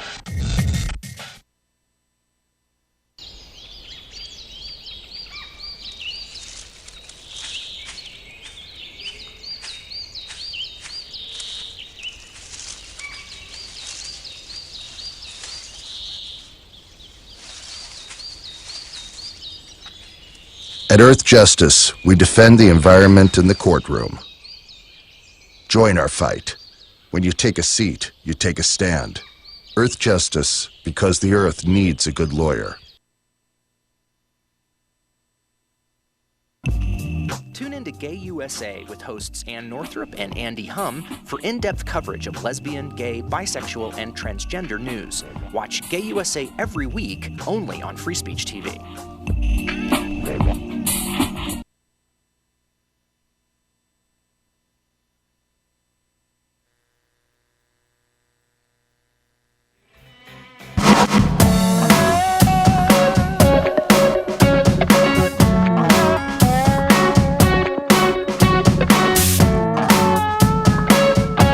On your radio, on TV, and online. This is the Bill Press Show. 11 minutes now before the top of the hour. Fawn Johnson from National Journal joins us in the next hour, as well as David Ignatius from the Washington Post. I'm sure you see his column. And he's got a great new book out called The Dictator. Can't wait to read that. I'm telling you, it's very, very good. It's gripping. It's all about cybersecurity, which is... That's huge. Yeah. Big conference on Wednesday, actually, on that in D.C. Is that right? Yeah. Oh, that's good. I asked David about that as well. We talked about some of the things that Congress might take up when they come back. Kevin, you've been writing about the Ex-Im Bank. Yes. First of all, what is it and why is it in trouble? The Ex-Im Bank is a federally funded bank, and what it does is it helps finance projects overseas by U.S. businesses looking to make inroads in emerging markets like Africa, where we're competing against China. And so a lot of banks like PNC and these other other big banks they don't want to go into Africa where these risks are so volatile. And so the government supports these projects in financing. Now, it's a lot of Tea Partiers are saying that this is just nothing more than cronyism. Most Democrats and it has centrists always like it. been had bipartisan support in the past, particularly Republican support because it's pro-business, right? Yeah, not anymore. Tea Party holding this out as a political piñata, if you will. They are criticizing it heavily, saying a third of Ex-Im financing goes to Boeing. Just a third of the financing goes to Boeing. And so, they're saying it doesn't help the little guy. Is that it helps true? big business. It is true. It is true. But, I think most people expect this will be wrapped into that CR, that continuing resolution. Either way, it's only going to be a short-term extension. The politics behind this is Chairman Jeb Hensarling. He's the top guy on the Financial Services Committee in the House. He's rumored to be considering to make a leadership play after the November midterm elections. So he's kind of the Tea Party favorite in the House. Remember his name, Jeb Hensarling. I promise you when you have me on after the midterms, you're going to be hearing a lot more about him. Paul Ryan mentioned him in his Time magazine interview as on the short list of folks that he would view as someone considering a leadership role. Peter, have we planned on having Kevin on after? Especially after today, right? Man. After the midterm. Kevin. I want to come back to something that Isaac Dovere said about the president's decision on immigration, that he did end up disappointing a lot of his supporters because it's another delay. Does that really matter in the long run? Let me point out, on Don't Ask, Don't Tell, I and a lot of other people badgered the White House for months, if not years. What are you taking so long? What are you taking? People don't remember that. What people remember is he's the man who ended Don't Ask, Don't Tell.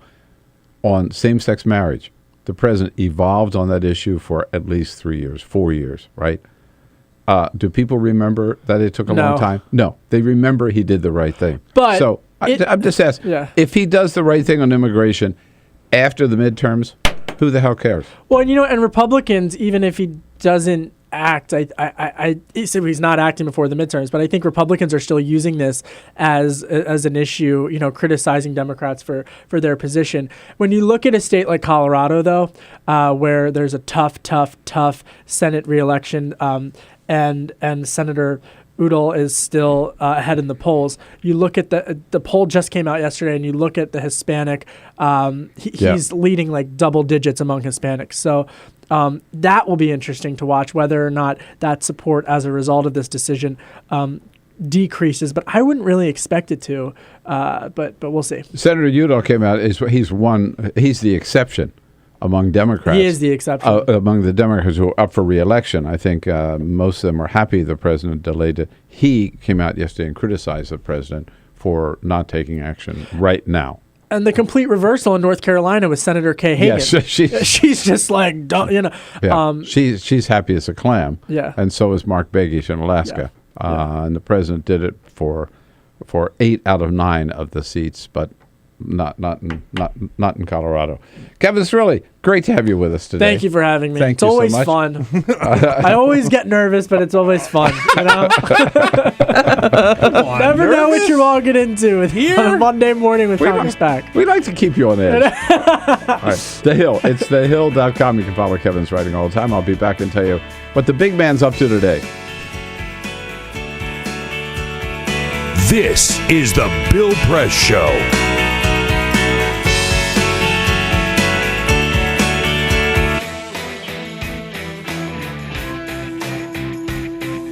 Hey, okay, here we go now. 2 hours. That's not enough, not enough, not enough. We need hour number 3, and it's coming up. And we don't care if we do care if Free Speech TV doesn't carry our third hour, but we also care that we have an option for you, TawkrTV. That's our worldwide video stream, youtube.com/TawkrTV. Jump over there, and we'll be joined by Fawn Johnson from the National Journal at the top of the hour. And then the great Washington Post columnist, David Ignatius, and great writer of spy novels you won't believe, will be here in studio with us. So join us for hour number 3 on TawkrTV.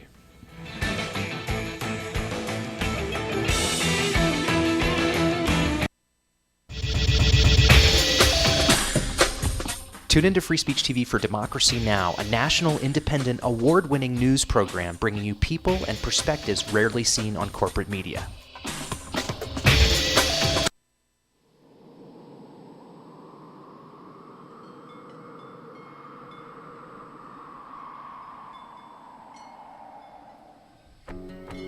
I probably would make a time machine. I would make medicine for the sick. I'd probably invent something new. 我会赢到5个总冠军戒指。 If I could have an extra 5 years to live. You said 5, right? 5 years. It's a long time. I would try to fix everything I did bad. I would bring my uncle back because I miss him very much. I would get more hamsters. I would probably want to go looking for dark matter. I think I'd go looking for aliens. If I could live an extra 5 years. I was thinking about making like a helicopter, like a wooden helicopter, but I don't have any wood. I want to go check out the moon sometime. I'd probably teach my sister not to hate tuna. I would try and invent a machine that lets you run at light speed. If I had 5 more extra years to live. I would be the boss of all the chipmunks. Eu cantaria na frente de 1 milhão de pessoas. I don't really know. I think I'd do anything. Why are you asking me that?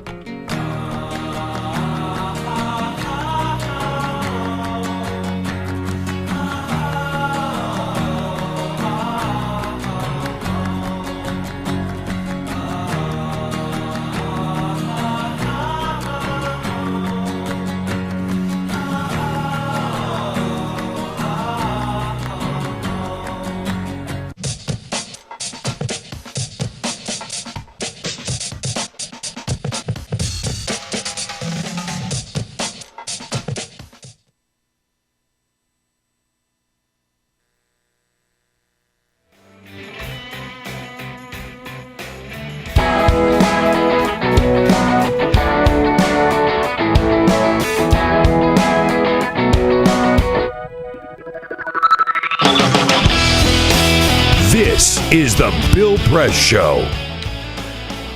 All right, in the next hour, Fawn Johnson will be here from the National Journal, and then we'll be joined by David Ignatius from the Washington Post. President Obama, kind of a quiet day at the White House today. He and the Vice President get their briefing this morning at 10 o'clock. At 10:45, he'll be meeting with senior advisors. Then at 11:30, meeting in the Roosevelt Room with Secretary of Agriculture Tom Vilsack.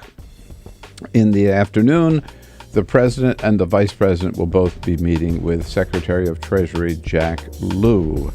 Our briefing today with Josh Earnest, scheduled for 1 o'clock in the James Brady briefing room. Lots of questions, of course, about ISIS and the big speech on Wednesday.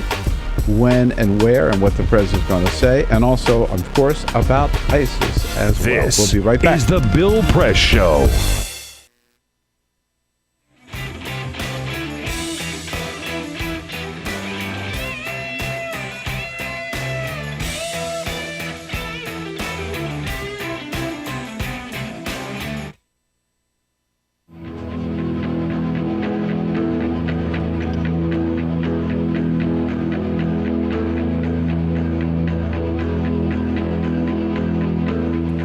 West here reporting from Houston, Texas for Climate Desk. Now, one of the biggest uncertainties in climate science right now is the role of clouds. What better way to work that part out than flying right through them? That's what NASA scientists aboard this aeroplane think. Welcome to NASA's biggest airborne laboratory. You're coming with us today on an 8-hour NASA flight mission. When you read these big IPCC climate assessments, what's the biggest uncertainty? There's two, right? The role of aerosols and clouds. Clouds is probably bigger than aerosols. That is a piece of a puzzle that right now we are missing. You can't get the models right if you don't understand the chemistry and the process. Now we're being told we've got to get on. The doors are about to shut, so let's go aboard.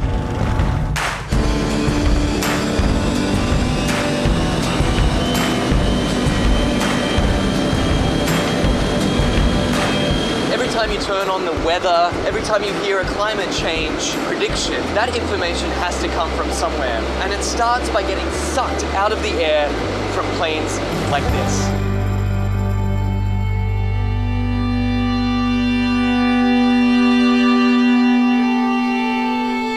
So this mission is to particularly try to understand the emissions from the surface, so mostly biogenic emissions, so from trees and other plants.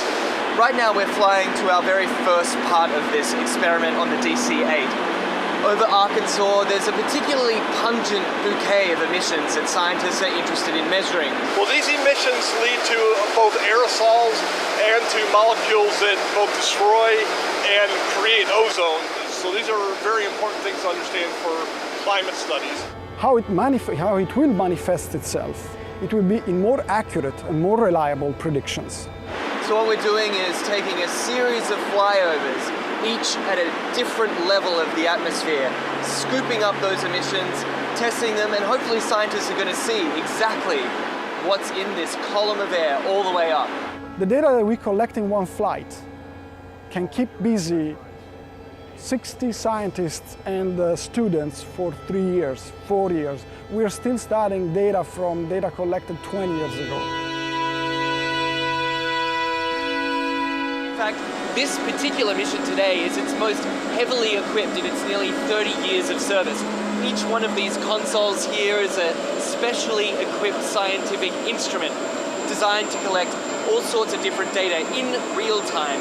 And this instrument here tracks the sun. We're looking at mist chambers. They're used to strip soluble gases. This black line is the CO2. It's about 390 ppm right now. We're putting these filters in the bags and we've got the aerosols that we trapped out of a certain amount of air. And so we're sampling up here about 150 liters a minute. That ultimately flows back into the operational models. It flows back into what goes on TV every day. Anyway, I got to get this sample going. You do it. It's a busy man at work. We can't let him rest. Well, get this. We've just spent 2 hours crisscrossing this one cloud formation. In, back out again, back in again. Then they grow, and we track them as long as we can, and then we let it go. Even one cloud can hold a host of answers to the mysteries of climate change. The patterns of, where the clouds are, what type of clouds we see, what kind of weather systems they're associated with it, that'll all be shifting in a shifting climate, in a world with climate change. Then the big spark is when we actually get the meat on the grill. And then it will be some time to process it.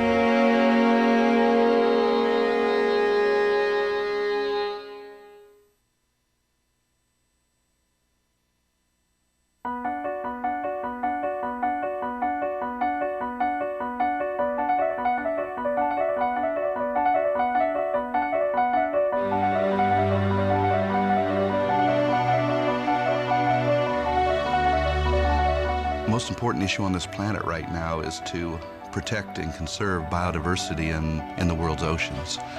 And I don't think people realize just how intimate our connection is with the oceans themselves. Not only do they provide the very foundation of life and control our weather, but life just simply could not exist without a healthy ocean. The real problem, though, is apathy. It's all out of sight, it's all out of mind, and people don't even think about it. But it doesn't matter whether you live in Peoria or on the coast.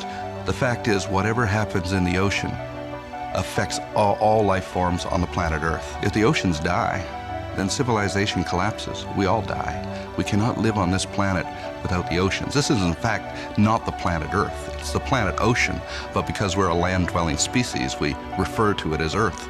But it is the planet ocean, and the oceans are the heart and the foundation of all life on the planet.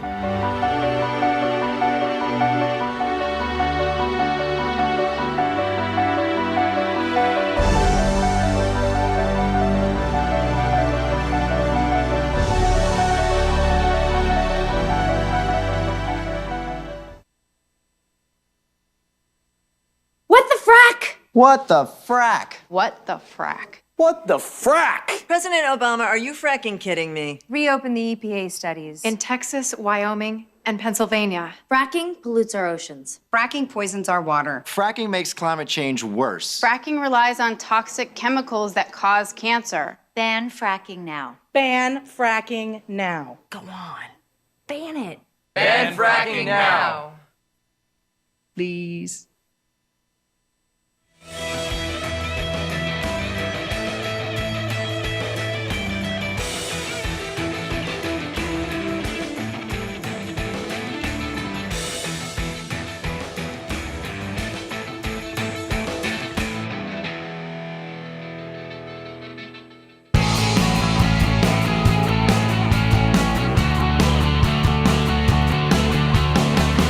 Broadcasting around the nation, on your radio, on your TV, and online. This is The Bill Press Show. The president says we do now have a strategy on ISIS, and he's going to tell us all about it on Wednesday. Hey, hello, everybody. Monday, September 8th. Hello. Great to see you. Thank you for joining us. Hope you had a great weekend, ready to dive into this busy week with Congress back in town. Oh, my God. But don't expect too much. They're not going to be here that long. They won't get anything done while they're here. It's good to see you this Monday, and we invite you to join the conversation anytime, of course, by giving us a call at 866-55-PRESS, or send us your comments on Twitter at BB Show and on Facebook at facebook.com/Bill Press Show. Here in studio with us, we welcome back another good friend of the program from the National Journal, a neighbor on Capitol Hill, Fawn Johnson. Hello, Fawn. Nice to see you. Good to see you. End of summer, huh? Did you have a good one? It was a good one. It went fast. Very fast. And we were relatively spared here in Washington. Except for the last week. Yeah, right. It was really kind of awesome. I know. Yeah. And you know, we bitched about it, but this heat wave didn't last that long. No. It was a little tough when I was out and about on Friday trying to get various things ready for the weekend, and it was like, wow, I feel like I'm swimming. Yeah. It's so bad. Ugh. When it gets bad, it's bad. But it was not for weeks at a time. I hope it stays warm. As we have known it there. Peter Rockburn and Elisa Murphy, our team this morning. Hello. Hey, happy Monday. Yes, indeed. Alicia Cruz on the phones, ready to take your calls at 866-55-PRESS. And if you are anywhere on the planet watching us on your iPad or home computer or whatever, you can thank, our videographer, Cyprian Bolding, here on the job as well. And we in the neighborhood have 2 CVS right across the street, right? Pharmacies. Yes. And up at 14th Street. Right. On Pennsylvania Avenue. CVS doing the good thing last week. No more tobacco products. Oh. I didn't even see that. Yeah. Well, no they announced they announced the policy about 6 months ago, but last Wednesday was actually the first day that they implemented it. No more tobacco products in any more CVS stores, and they're renaming themselves as CVS Health because their whole focus is going to be, as don't you think pharmacies should be? Right. No, that's a very good idea. Keeping us healthy, right?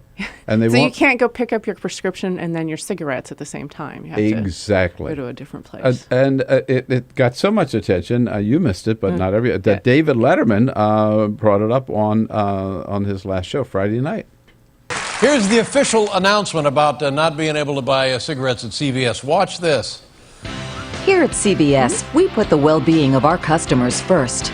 That's why we've discontinued the sale of tobacco products in our stores, because your health is more important than our profits. On sale this week, 30 packs of Coors, just $21.99.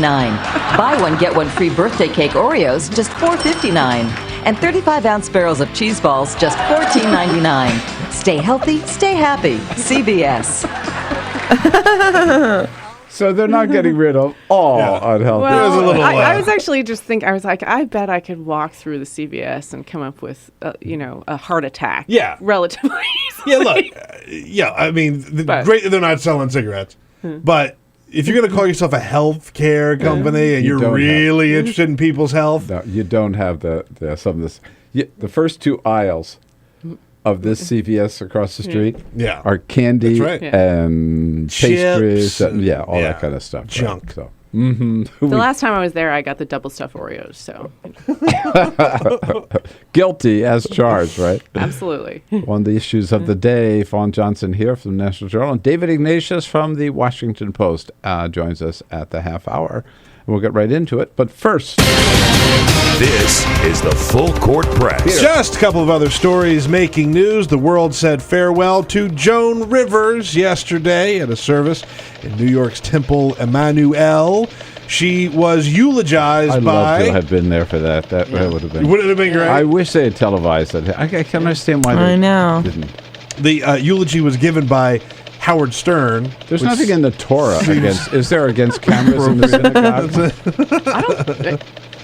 Tony Award winner Audra McDonald sang the song Smile, and the New York City Gay Men's Chorus sang a couple of Broadway hits at the service. Also, celebrities were there: Whoopi Goldberg, Donald Trump, Sarah Jessica Parker, Rosie O'Donnell, Kathy Griffin, Barbara Walters, Diane Sawyer were also there.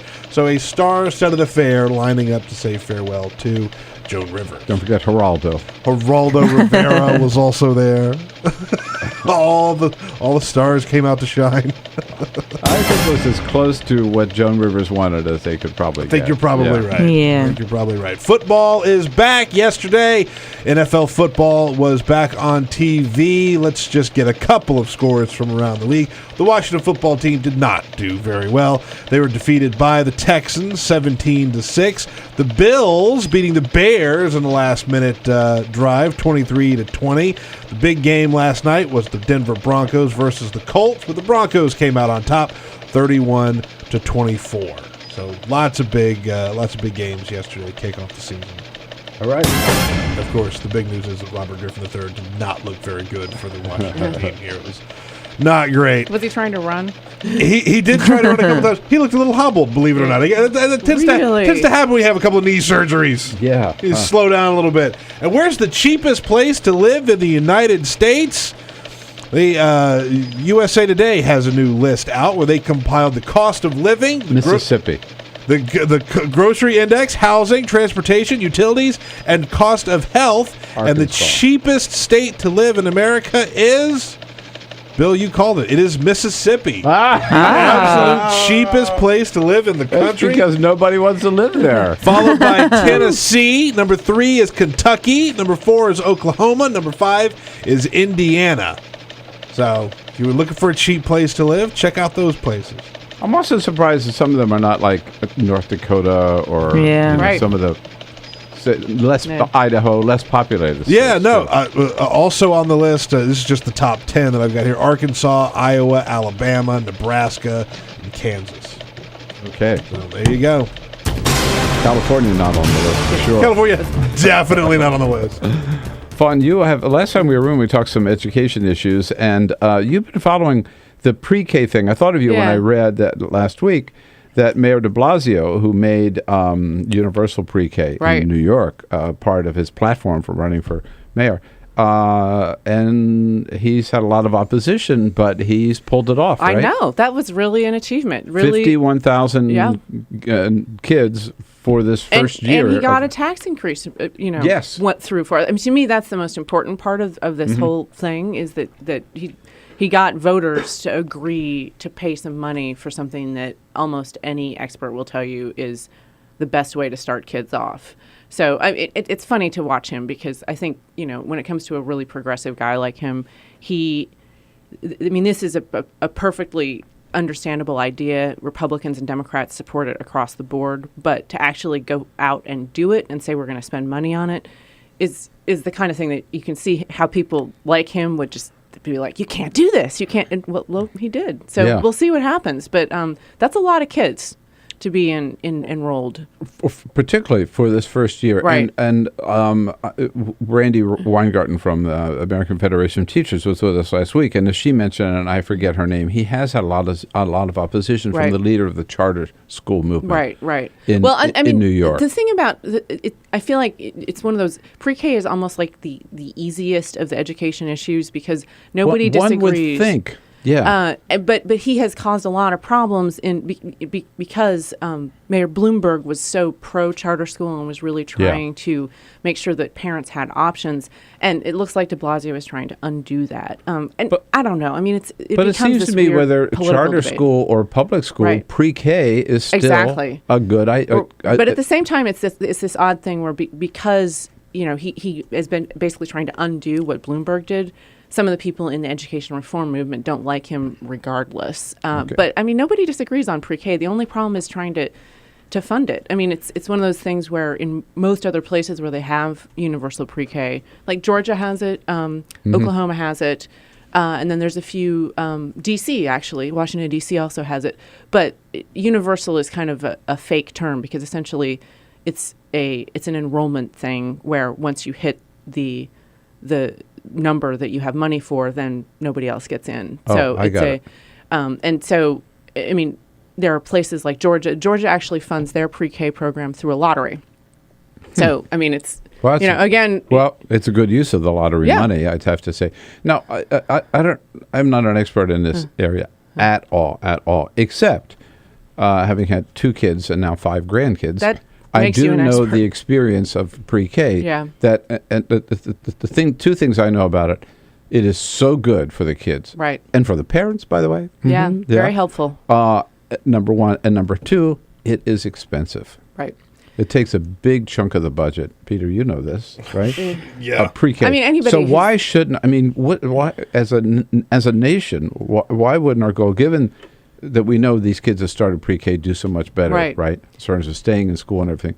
Why shouldn't it be available to every kid in this country and every family in this country? Because it costs so much. I mean, that's the only answer that's the real basic answer. But then the other place that look at the other crap we're spending money on. Yeah, I mean, if we're going to invest, right, in our future, talk about an investment. Investing in the kids. The thing that I really it costs so much, but I bet, and I'm sure I'm not saying you have to have this on top of your head, but whatever number it is, you compare that to the return on your investment also. I mean, there's research that's been done on this that talks about the number of kids, fewer kids who are in jail or who drop out of school or who need special remediation services later on.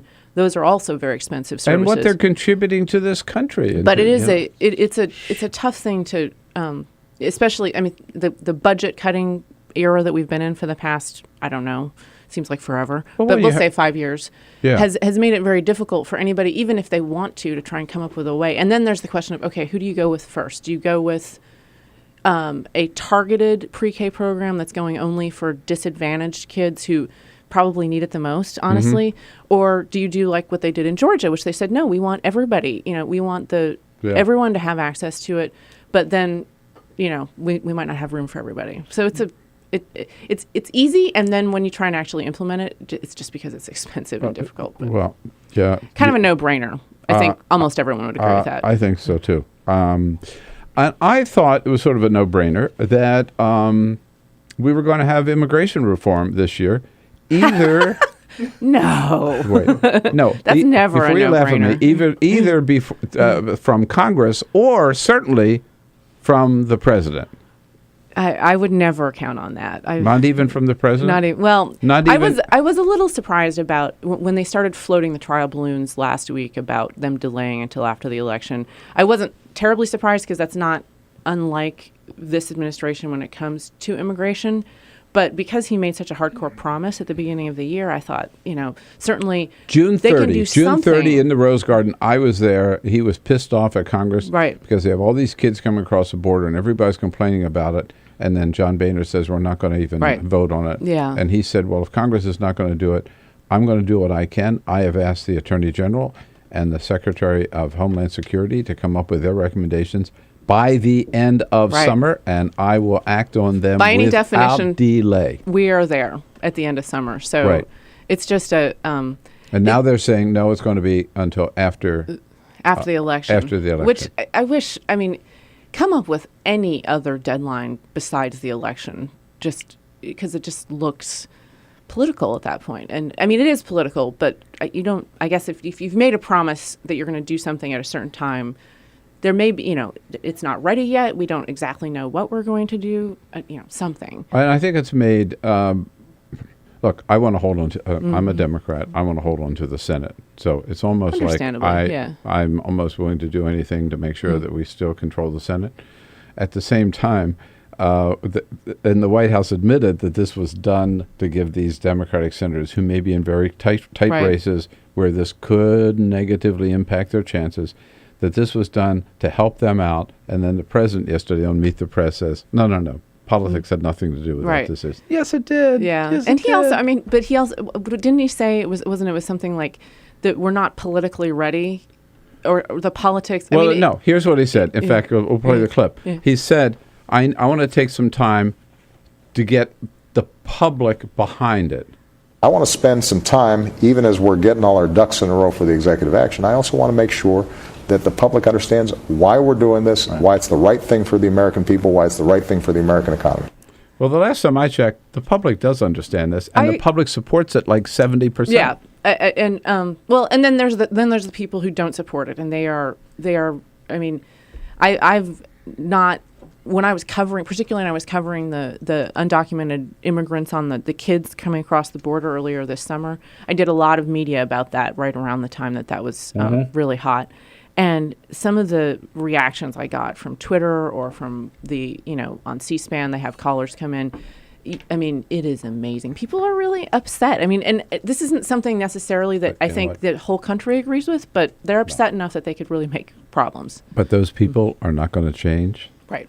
And they're going to be upset if he does it now, if he does it after the midterms, if he does it December 25th. They're still well, and I upset. Guess the other, this was something that Brad Dayspring, who's a well-known Democratic operative, pointed out. Republican. Brad Dayspring. Oh no, I'm sorry. You're right. I'm thinking of Brad Woodhouse. Okay, gotcha. Yeah. Okay, Brad Dayspring's the Republican. Brad Woodhouse is Democrat. Got it. Okay. Anyway, one of the things, it was Brad Dayspring, the Republican, was pointing out that Mary Landrieu, senator from Louisiana in a very tight race, might find herself in a runoff in December. So what does the president do then? And because remember how Louisiana, no. And then so then do we have executive action at Christmas? After the first of the year, I don't know. Fawn Johnson here from National Journal, 866-55-PRESS. You want to weigh in on preschool, pre-K, or for on immigration? Anything. 866-55-PRESS. We'll be right back. This is the Bill Press Show.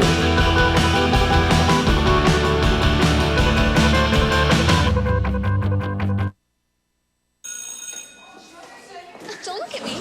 Your hair's a bit frizzy today. Oh, you should pick that up. Oh, you're such a dork, loser. Here, let me help you with that. Oops. Every day, kids witness bullying. Oh, look. Your crush is looking at you. Poor you. They want to help, but don't know how. See, no one here's gonna help you, because no one Teach your kids how to be more than a bystander. Visit stopbullying.gov. If you drive buzzed, it could cost you around $10,000. You'll face major legal fees, major fines, and steep insurance penalties. You could lose everything. Nothing kills a buzz like getting pulled over for buzz driving, because buzz driving is drunk driving. When some people struggle with their mortgage payments, they become frozen, petrified. Not knowing what to do, they do nothing. But the people who take action are far more likely to get the most positive outcome. Making home affordable is a free government program. Call now to talk one-on-one with a housing expert about the options that are right for you. Real help, real answers, right now. Here at the GED Pep Talk Center, we have pep talkers standing by to get you motivated for your GED diploma. Text the name Terry to 69222 for a sympathetic pep talk. You show people what you really are. Or for a gentle pep talk, text the name Deborah. You know you're going to make people very proud of you. And if that's not enough, text the name Danny for an extreme pep talk. Prove everyone wrong. Show them you're the boss. Get your GED pep talk and find free GED classes. Text the name of the person you want a pep talk from to 69222.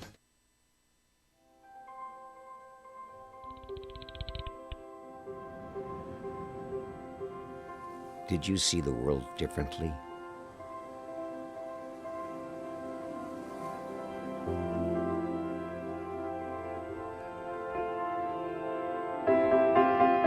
Did you celebrate the victory?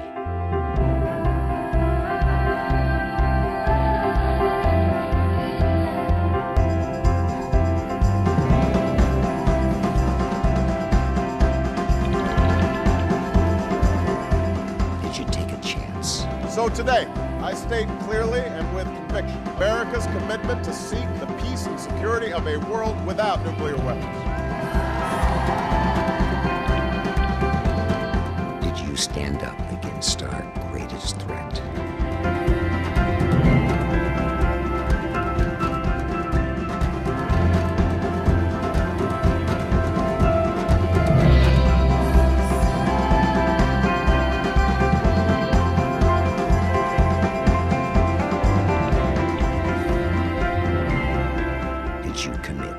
Change the world.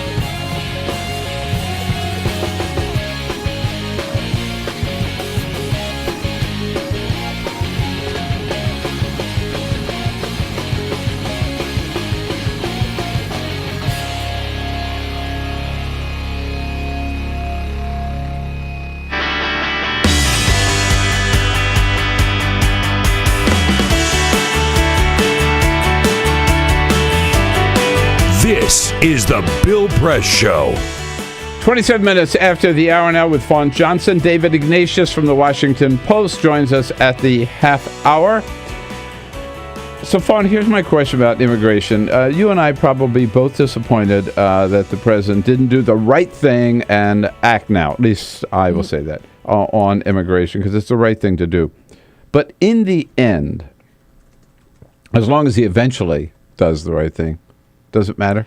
That's probably a good point. The one thing that I could add to this is that I remember. I mean, I personally would just like to see a decisive action in one direction or the other, because nobody is making decisions. But I mentioned that at a forum that I was moderating about a month ago by the Bipartisan Policy Center with a couple of people from the Bush administration, some of the moderate Republicans from U.S. Chamber and stuff, and one of the gentlemen who was on the panel. When I was in the green room, he's like, they were very concerned. They said they really would rather see the president back off on this one, because it just makes it very difficult for Republicans who support immigration reform. And he was so sincere about it that I thought, okay, that makes some sense. Like in this one, maybe it makes some sense for the president to back off. Yeah. Well, he has, and hopefully we'll see some action after the midterms. Fawn Johnson, thank you so much. Thank you. Come in again. Pleasure. All right, see you soon. David Ignatius the Bill coming up Press next. Show. This is my computer. This is your computer. Let's go on the internet. Let's go. Click it. Yes. Okay. I cursor in between the R and the E. Pressing down, I want you to just push the period. She's gonna love me all over again. That's it. Jamaica, here you go. Here we go. Good job. Thank you. And I did it by myself. feel smarter. So, I'm kind of new here, but I've noticed a trend. My human does this funny thing where she goes around and gets all my toys, and then she hides them in that basket by the door. But it's always the same basket, and it's always in the same place. And then she acts so surprised when I find them, but, she's putting them in the same basket. Again. It's like, hello, that's where you put it last time. You were the worst at hide and go seek.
So, same time next week?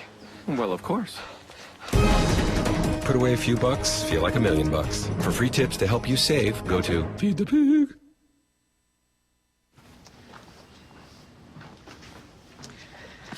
All right. I know this isn't any fun to talk about, but we should. Okay. So who's going to do what?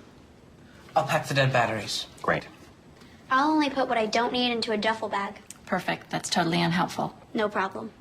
Meanwhile, I will try to comfort everyone by speaking in a calm voice. And I'll try to get the generator going without any gas. Oh, let's not forget the cell phones, which probably won't work. Right. And who is going to handle supplies? I can forget to do a list for us. Thanks, pal. Well, I think we couldn't be any less prepared. I'm proud of you guys.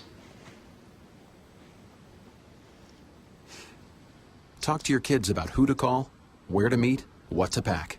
Visit ready.gov/kids for tips and information. Hey, thanks for stopping by. I followed your character since the first episode. I'm a big fan. Big fan. Thank you. And listen, your storyline, it makes for incredible TV drama. Thing is, your drug use is very adult content. Too adult for the kids. So I'm gonna have to block you. Oh, man. Yeah. Well, have a good one. You're a nice lady.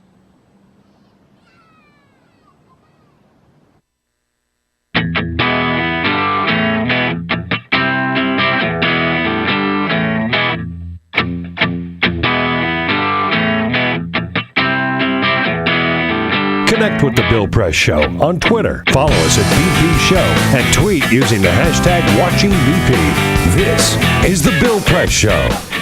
Here we are now at 33 minutes after the hour on a Monday, September 8th.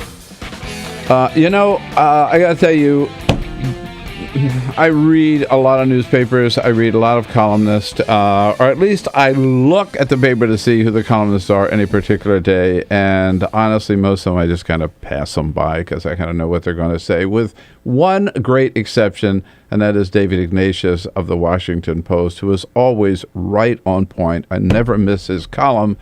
And I've also learned never to miss his books.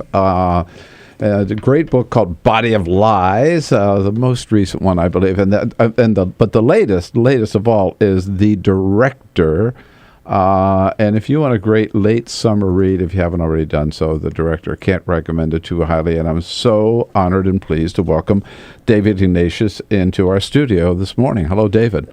Good morning. Thanks for having me. So great to see you. I'm about halfway through the director. All right, let's start there because it's all about cyber security, and it's frightening if the threat is as real as you painted here. That even the CIA their system could be hacked into by these hackers around the world, right?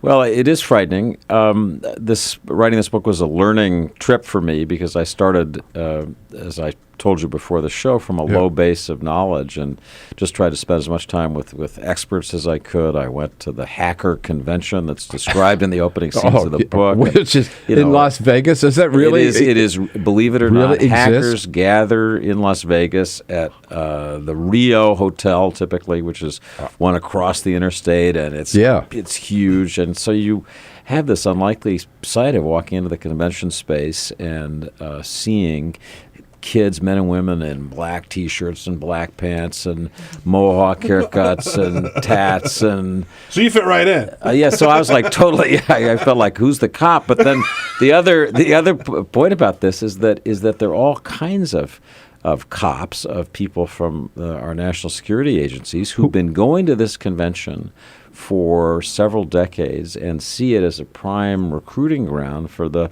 smartest, most mischievous, most activist hackers who they want to draw into the NSA and other government agencies. And honestly, one of the lessons for me of doing the research for this book is the NSA's problems are in part a combination of the military ethos for secrecy and, get ever larger with the kind of hack anything, crack anything ethos of the hacker culture. And you put those two together with complete secrecy and no adult supervision, and you get what we saw.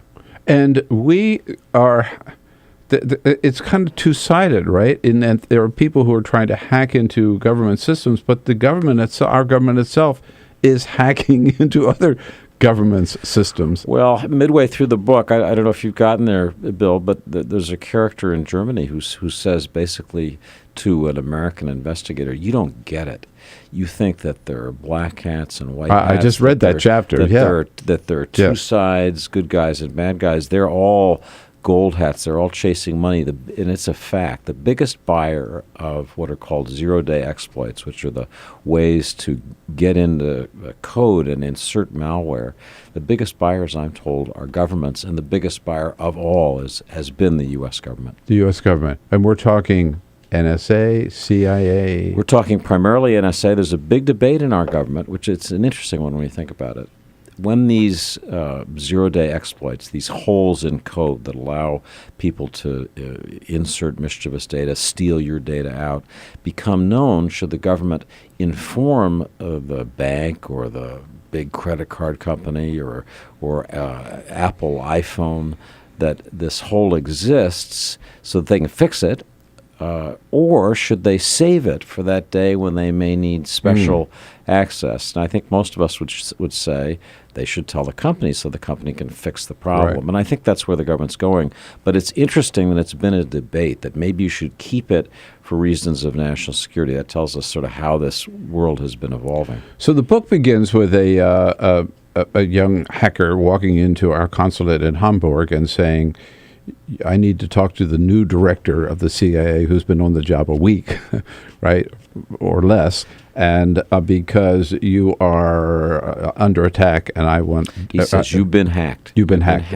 And we are inside your systems. Right. So what is the real threat? I mean, I also remember John Harwood, whom we both know, interviewing President Obama early in his administration, maybe the very first year, the first couple of months. And he said, what keeps you awake at night? And President Obama said, cybersecurity, which surprised me because that's not would have been what I said Iraq or Afghanistan or something. So what is the threat facing as the United States from this? So much now depends. I mean, everything depends, you could argue, on these internet connections, this digital world that runs our power system, that runs every elevator, that now is embedded in every car we drive. I mean, there's just nothing that isn't essentially hackable. The government's answer to that has been to say we're going to have a separate internet for the government where our secure transactions happen. The dirty wire, as they call it, of the internet is too dangerous for us. So we're inside the air gap. That's the way they like to describe their moat. And the air gap means that no system inside this perimeter is connected to the dirty wire, that you have to have special access, special security inside the air gap. Well, if you want examples of what can happen inside the air gap, look at WikiLeaks. Look at all of the incredible secrets of our government, of other governments that Bradley Manning and others took out from inside the air gap and made available to the public. Whatever you think about whether that was a good thing or a bad thing, the fact is it happened. Look at Edward Snowden. Edward Snowden was inside the air gap. He was a certified systems administrator. He had special powers inside the air gap, and he was able to take stuff out and make it available. So in my book, when the disheveled hacker walks into that consulate in Hamburg and says to the base chief, "You've been hacked," what he means is, we are inside your air gap. And he offers a display of his bona fides, which is a list of the names and cover names of all of the officers in Germany and Switzerland. And at that point, bells begin to ring, and our new directors come into the CIA to try to clean the place up and make it modern and reform it, realizes he has the worst old-fashioned security crisis imaginable. Yeah. The Director is the name of the book by David Ignatius. We'll have a link up on our website, and of course you can get it all the normal places, hopefully at your local independent bookstore, also online at Amazon and Barnes & Noble and all the rest. Now, I have to ask you, it's such a coincidence for me, so I'm reading The Director, loving every page of it, and then I pick up this week's New Yorker, and I'm reading about Anonymous. I don't know whether you've read this article yet, but I haven't read the article yet, but I know a lot about Anonymous. Anonymous, yes. I mean, and so there's a whole more than I thought of this world of hackers out there. Well, there's an amazing world. I mean, if 15,000 hackers can gather in Las Vegas for a convention, there are a lot of them out there. Yeah, and Anonymous is a particularly intense, some I think most would say toxic group of hackers. Who were essentially unstoppable for a while. They then had somebody who defected from their group and began to inform for the FBI. But what I found doing the research was that there is an intensity within this group. The smartest of these kids are in their late teens, early 20s, and they're doing it in part. There's an aspect of this that's sport. I mean, if you were going to describe a political ideology, it'd be something like libertarian, verging on anarchistic belief that authority of any kind, whether it's a corporation selling products or a government, any government's attempting to tell people what to do is wrong, and that the job of hackers in this free space of the internet is just to tear down the walls. The authoritarians have built them up. We're going to tear them down. So that's why I think it's so telling that they're always one step ahead of the government. The better computer hackers, they're not going to go work for the government because of that very reason. Some very good computer hackers did go work for the government and do. I mean, if you were to go visit the NSA in Fort Meade, as I did in researching this book, what you'd see would surprise you. You'd see a lot of military officers because it's a fort, but you'd also see a lot of people in black T-shirts, with long hair, looking weird, who were hackers who've been recruited into the NSA because they're smart and because the government realizes if we just have guys who knot their ties all the way to the collar, we're going to get killed in this world, this new world of hacking. It is a whole new world, and boy, you really have seized it and described it so well again in The Director. You have another job, which is writing a column for the Washington Post. Oh, that. In which you've been writing a lot. Let's take a quick break. I want to come back and ask you and get your thoughts on the president now saying Last week, I don't have a strategy to deal with ISIS. Now I do have a strategy. He's going to tell us all about it on Wednesday. And it's been a go slow strategy so far. What is it? Is it working? David Ignatius with us from Washington Post. A rare chance to get a question into David Ignatius at 866-55-PRESS. We'll be right back. This is the Bill Press Show.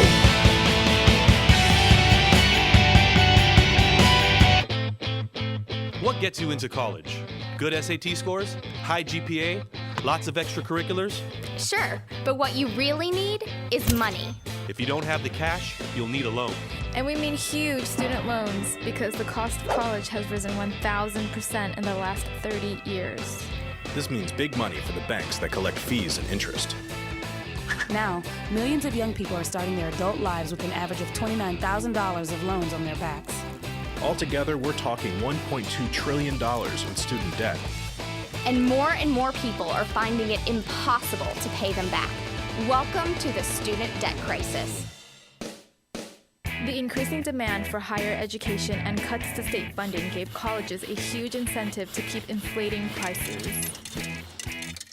I graduated about a year ago, currently in $35,000 of debt. I am in debt about like $25,000. I owe $23,000. I owe over $50,000 in student loans. 38.8 million Americans owe money on a student loan.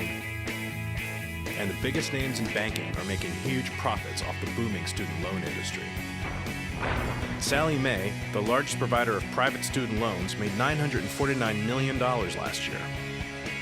They only give you about 6 months to look for a job. You have to start paying back the loan. It's very pressuring, especially nowadays. It's very hard to find a job. Over half of the students graduating in 2012 could not find a decent paying job. They either had low-wage jobs or unpaid internships or were unemployed altogether. So you can't make the payments. You start incurring late fees, which makes the loan even harder to pay off. And it stays with you for years, even decades. Right now, a third of the people who started repaying their loans are delinquent or in default. That's 13.7 million people, more than the populations of Chicago, New York, and San Francisco combined. Worse, it's not just the borrowers who are in trouble. Many loans require co-signers. So if the student is unable to pay, that co-signer, a father, a mother, or a grandparent, is now on the hook. Even a grandparent's Social Security benefits can be garnished to pay the loan. We should have an answer to this. If you get really behind in your car payment or your credit cards, you can file for bankruptcy. But Congress has made it nearly impossible to discharge student loans through bankruptcy. Big institutions make big profits while students try to make ends meet under crushing debt. Is this how we want our education system to work? The whole point of going to college is to get the career you want, but lately that's been discouraged because no one can afford school. You get a job just to pay off your student loans. We need higher education, not higher debt. Sign up to end the student debt crisis at higherednotdebt.org.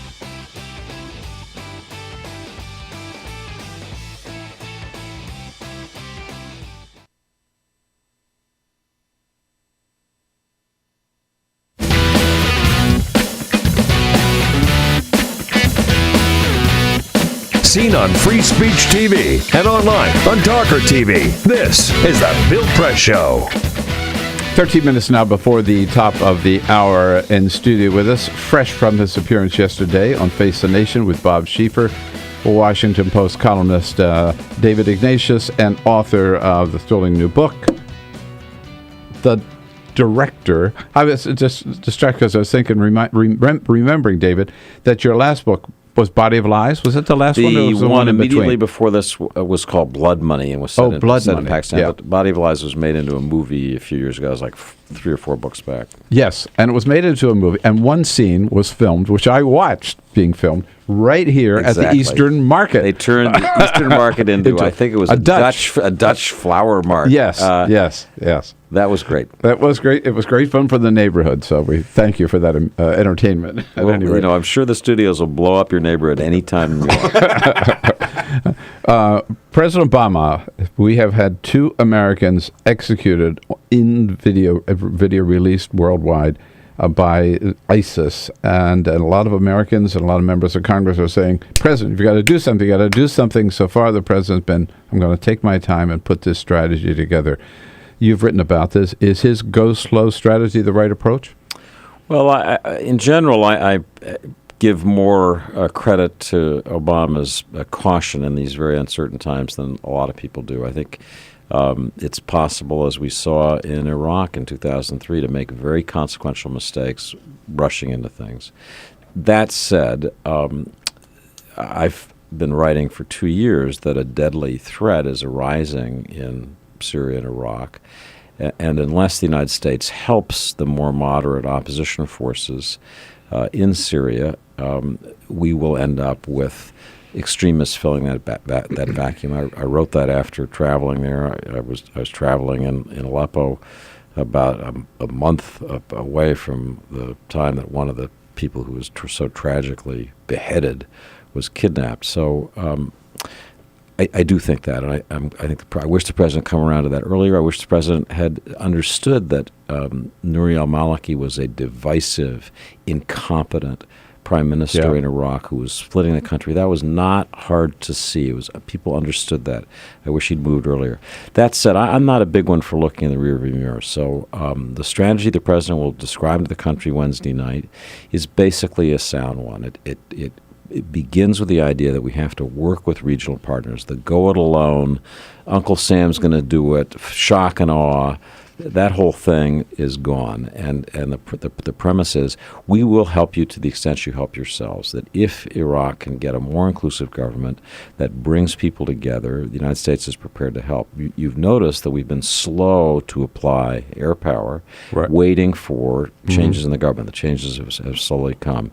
I think the president understands that moving in Syria, bombing, as he's been being urged to do, he's urged every other week to bomb something in Syria, is dangerous if we don't understand how we're going to fill the vacuum once the bombs fall. If there's any lesson of Iraq, it's that if you kick the pegs out from under the system that's holding up what governance there is, you better understand how you're going to fill that vacuum. So right now, the Chairman of the Joint Chiefs, General Dempsey, is working on a plan for what he calls a stabilization force that you would train, that you would move into these areas of northern Syria after you've chased ISIS out, so that you'd have some degree of stability and could begin to put Syria as a country back together again. So basically, I think it's a good strategy. The question with President Obama, the thing he has to really struggle with is there's a perception in the world that, his strategies make sense, but he doesn't get it done, that he lacks the resolve and discipline, and sad to say, he's not taken seriously in the world in the way that an American president needs to be. So somehow, over the next week and weeks, he's got to convince the country and the world he means it, the strategy is coherent, and he's really going to get it done. The elements of the strategy, such as I've heard them sort of outlined so far, you mentioned one of them: a stable Iraqi government, new stable Iraq government, Iraqi military on ground forces, Syrian moderate rebels, ground forces to follow through on our airstrikes, and then perhaps even some ground forces from other Arab nations, Saudi Arabia, Jordan, and the United Arab Emirates. All four of those are important, but they're pretty weak legs, too, aren't they? Right now, can he deliver them? We don't know. You'd have to say that each of them is iffy.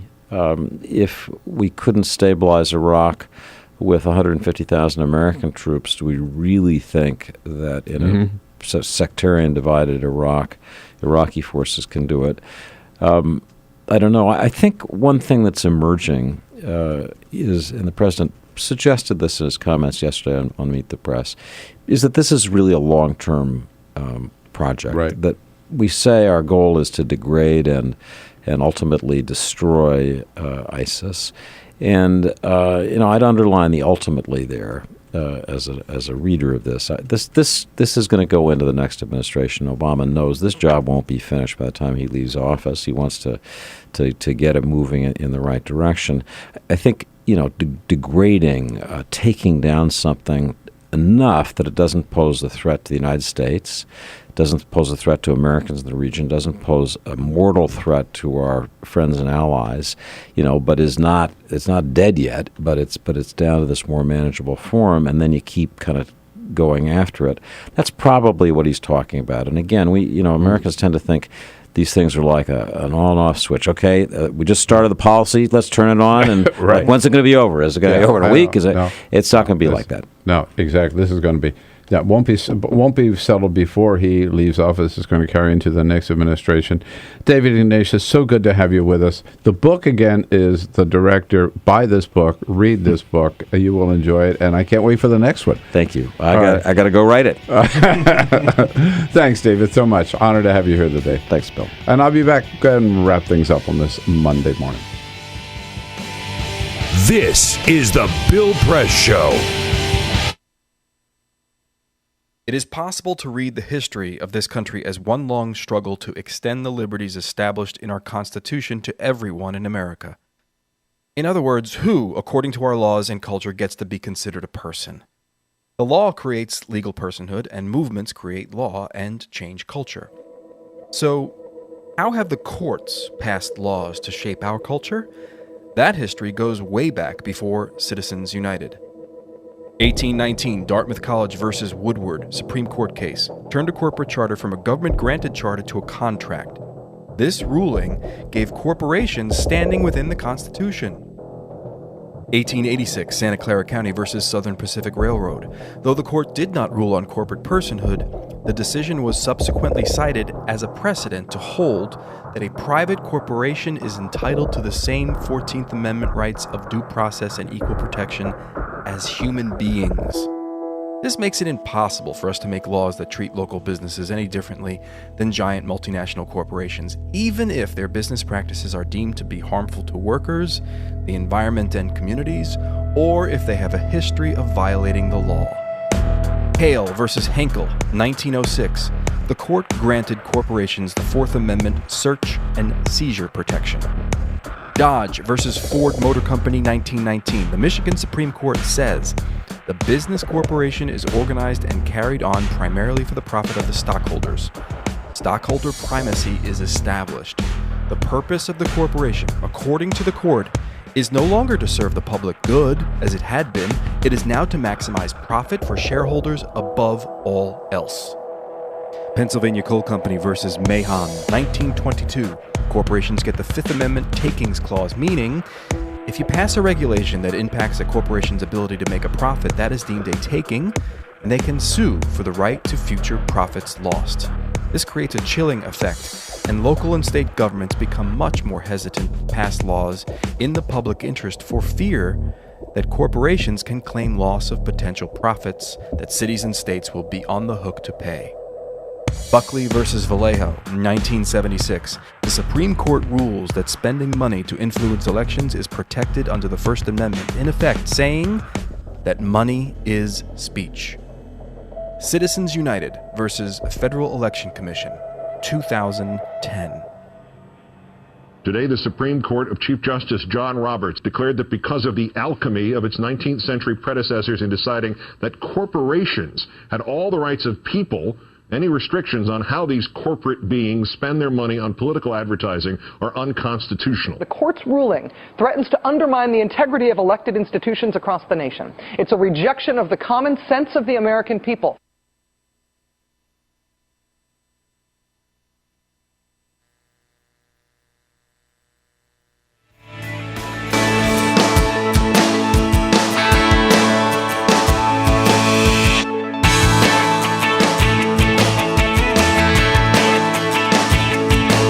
This is the Bill Press Show.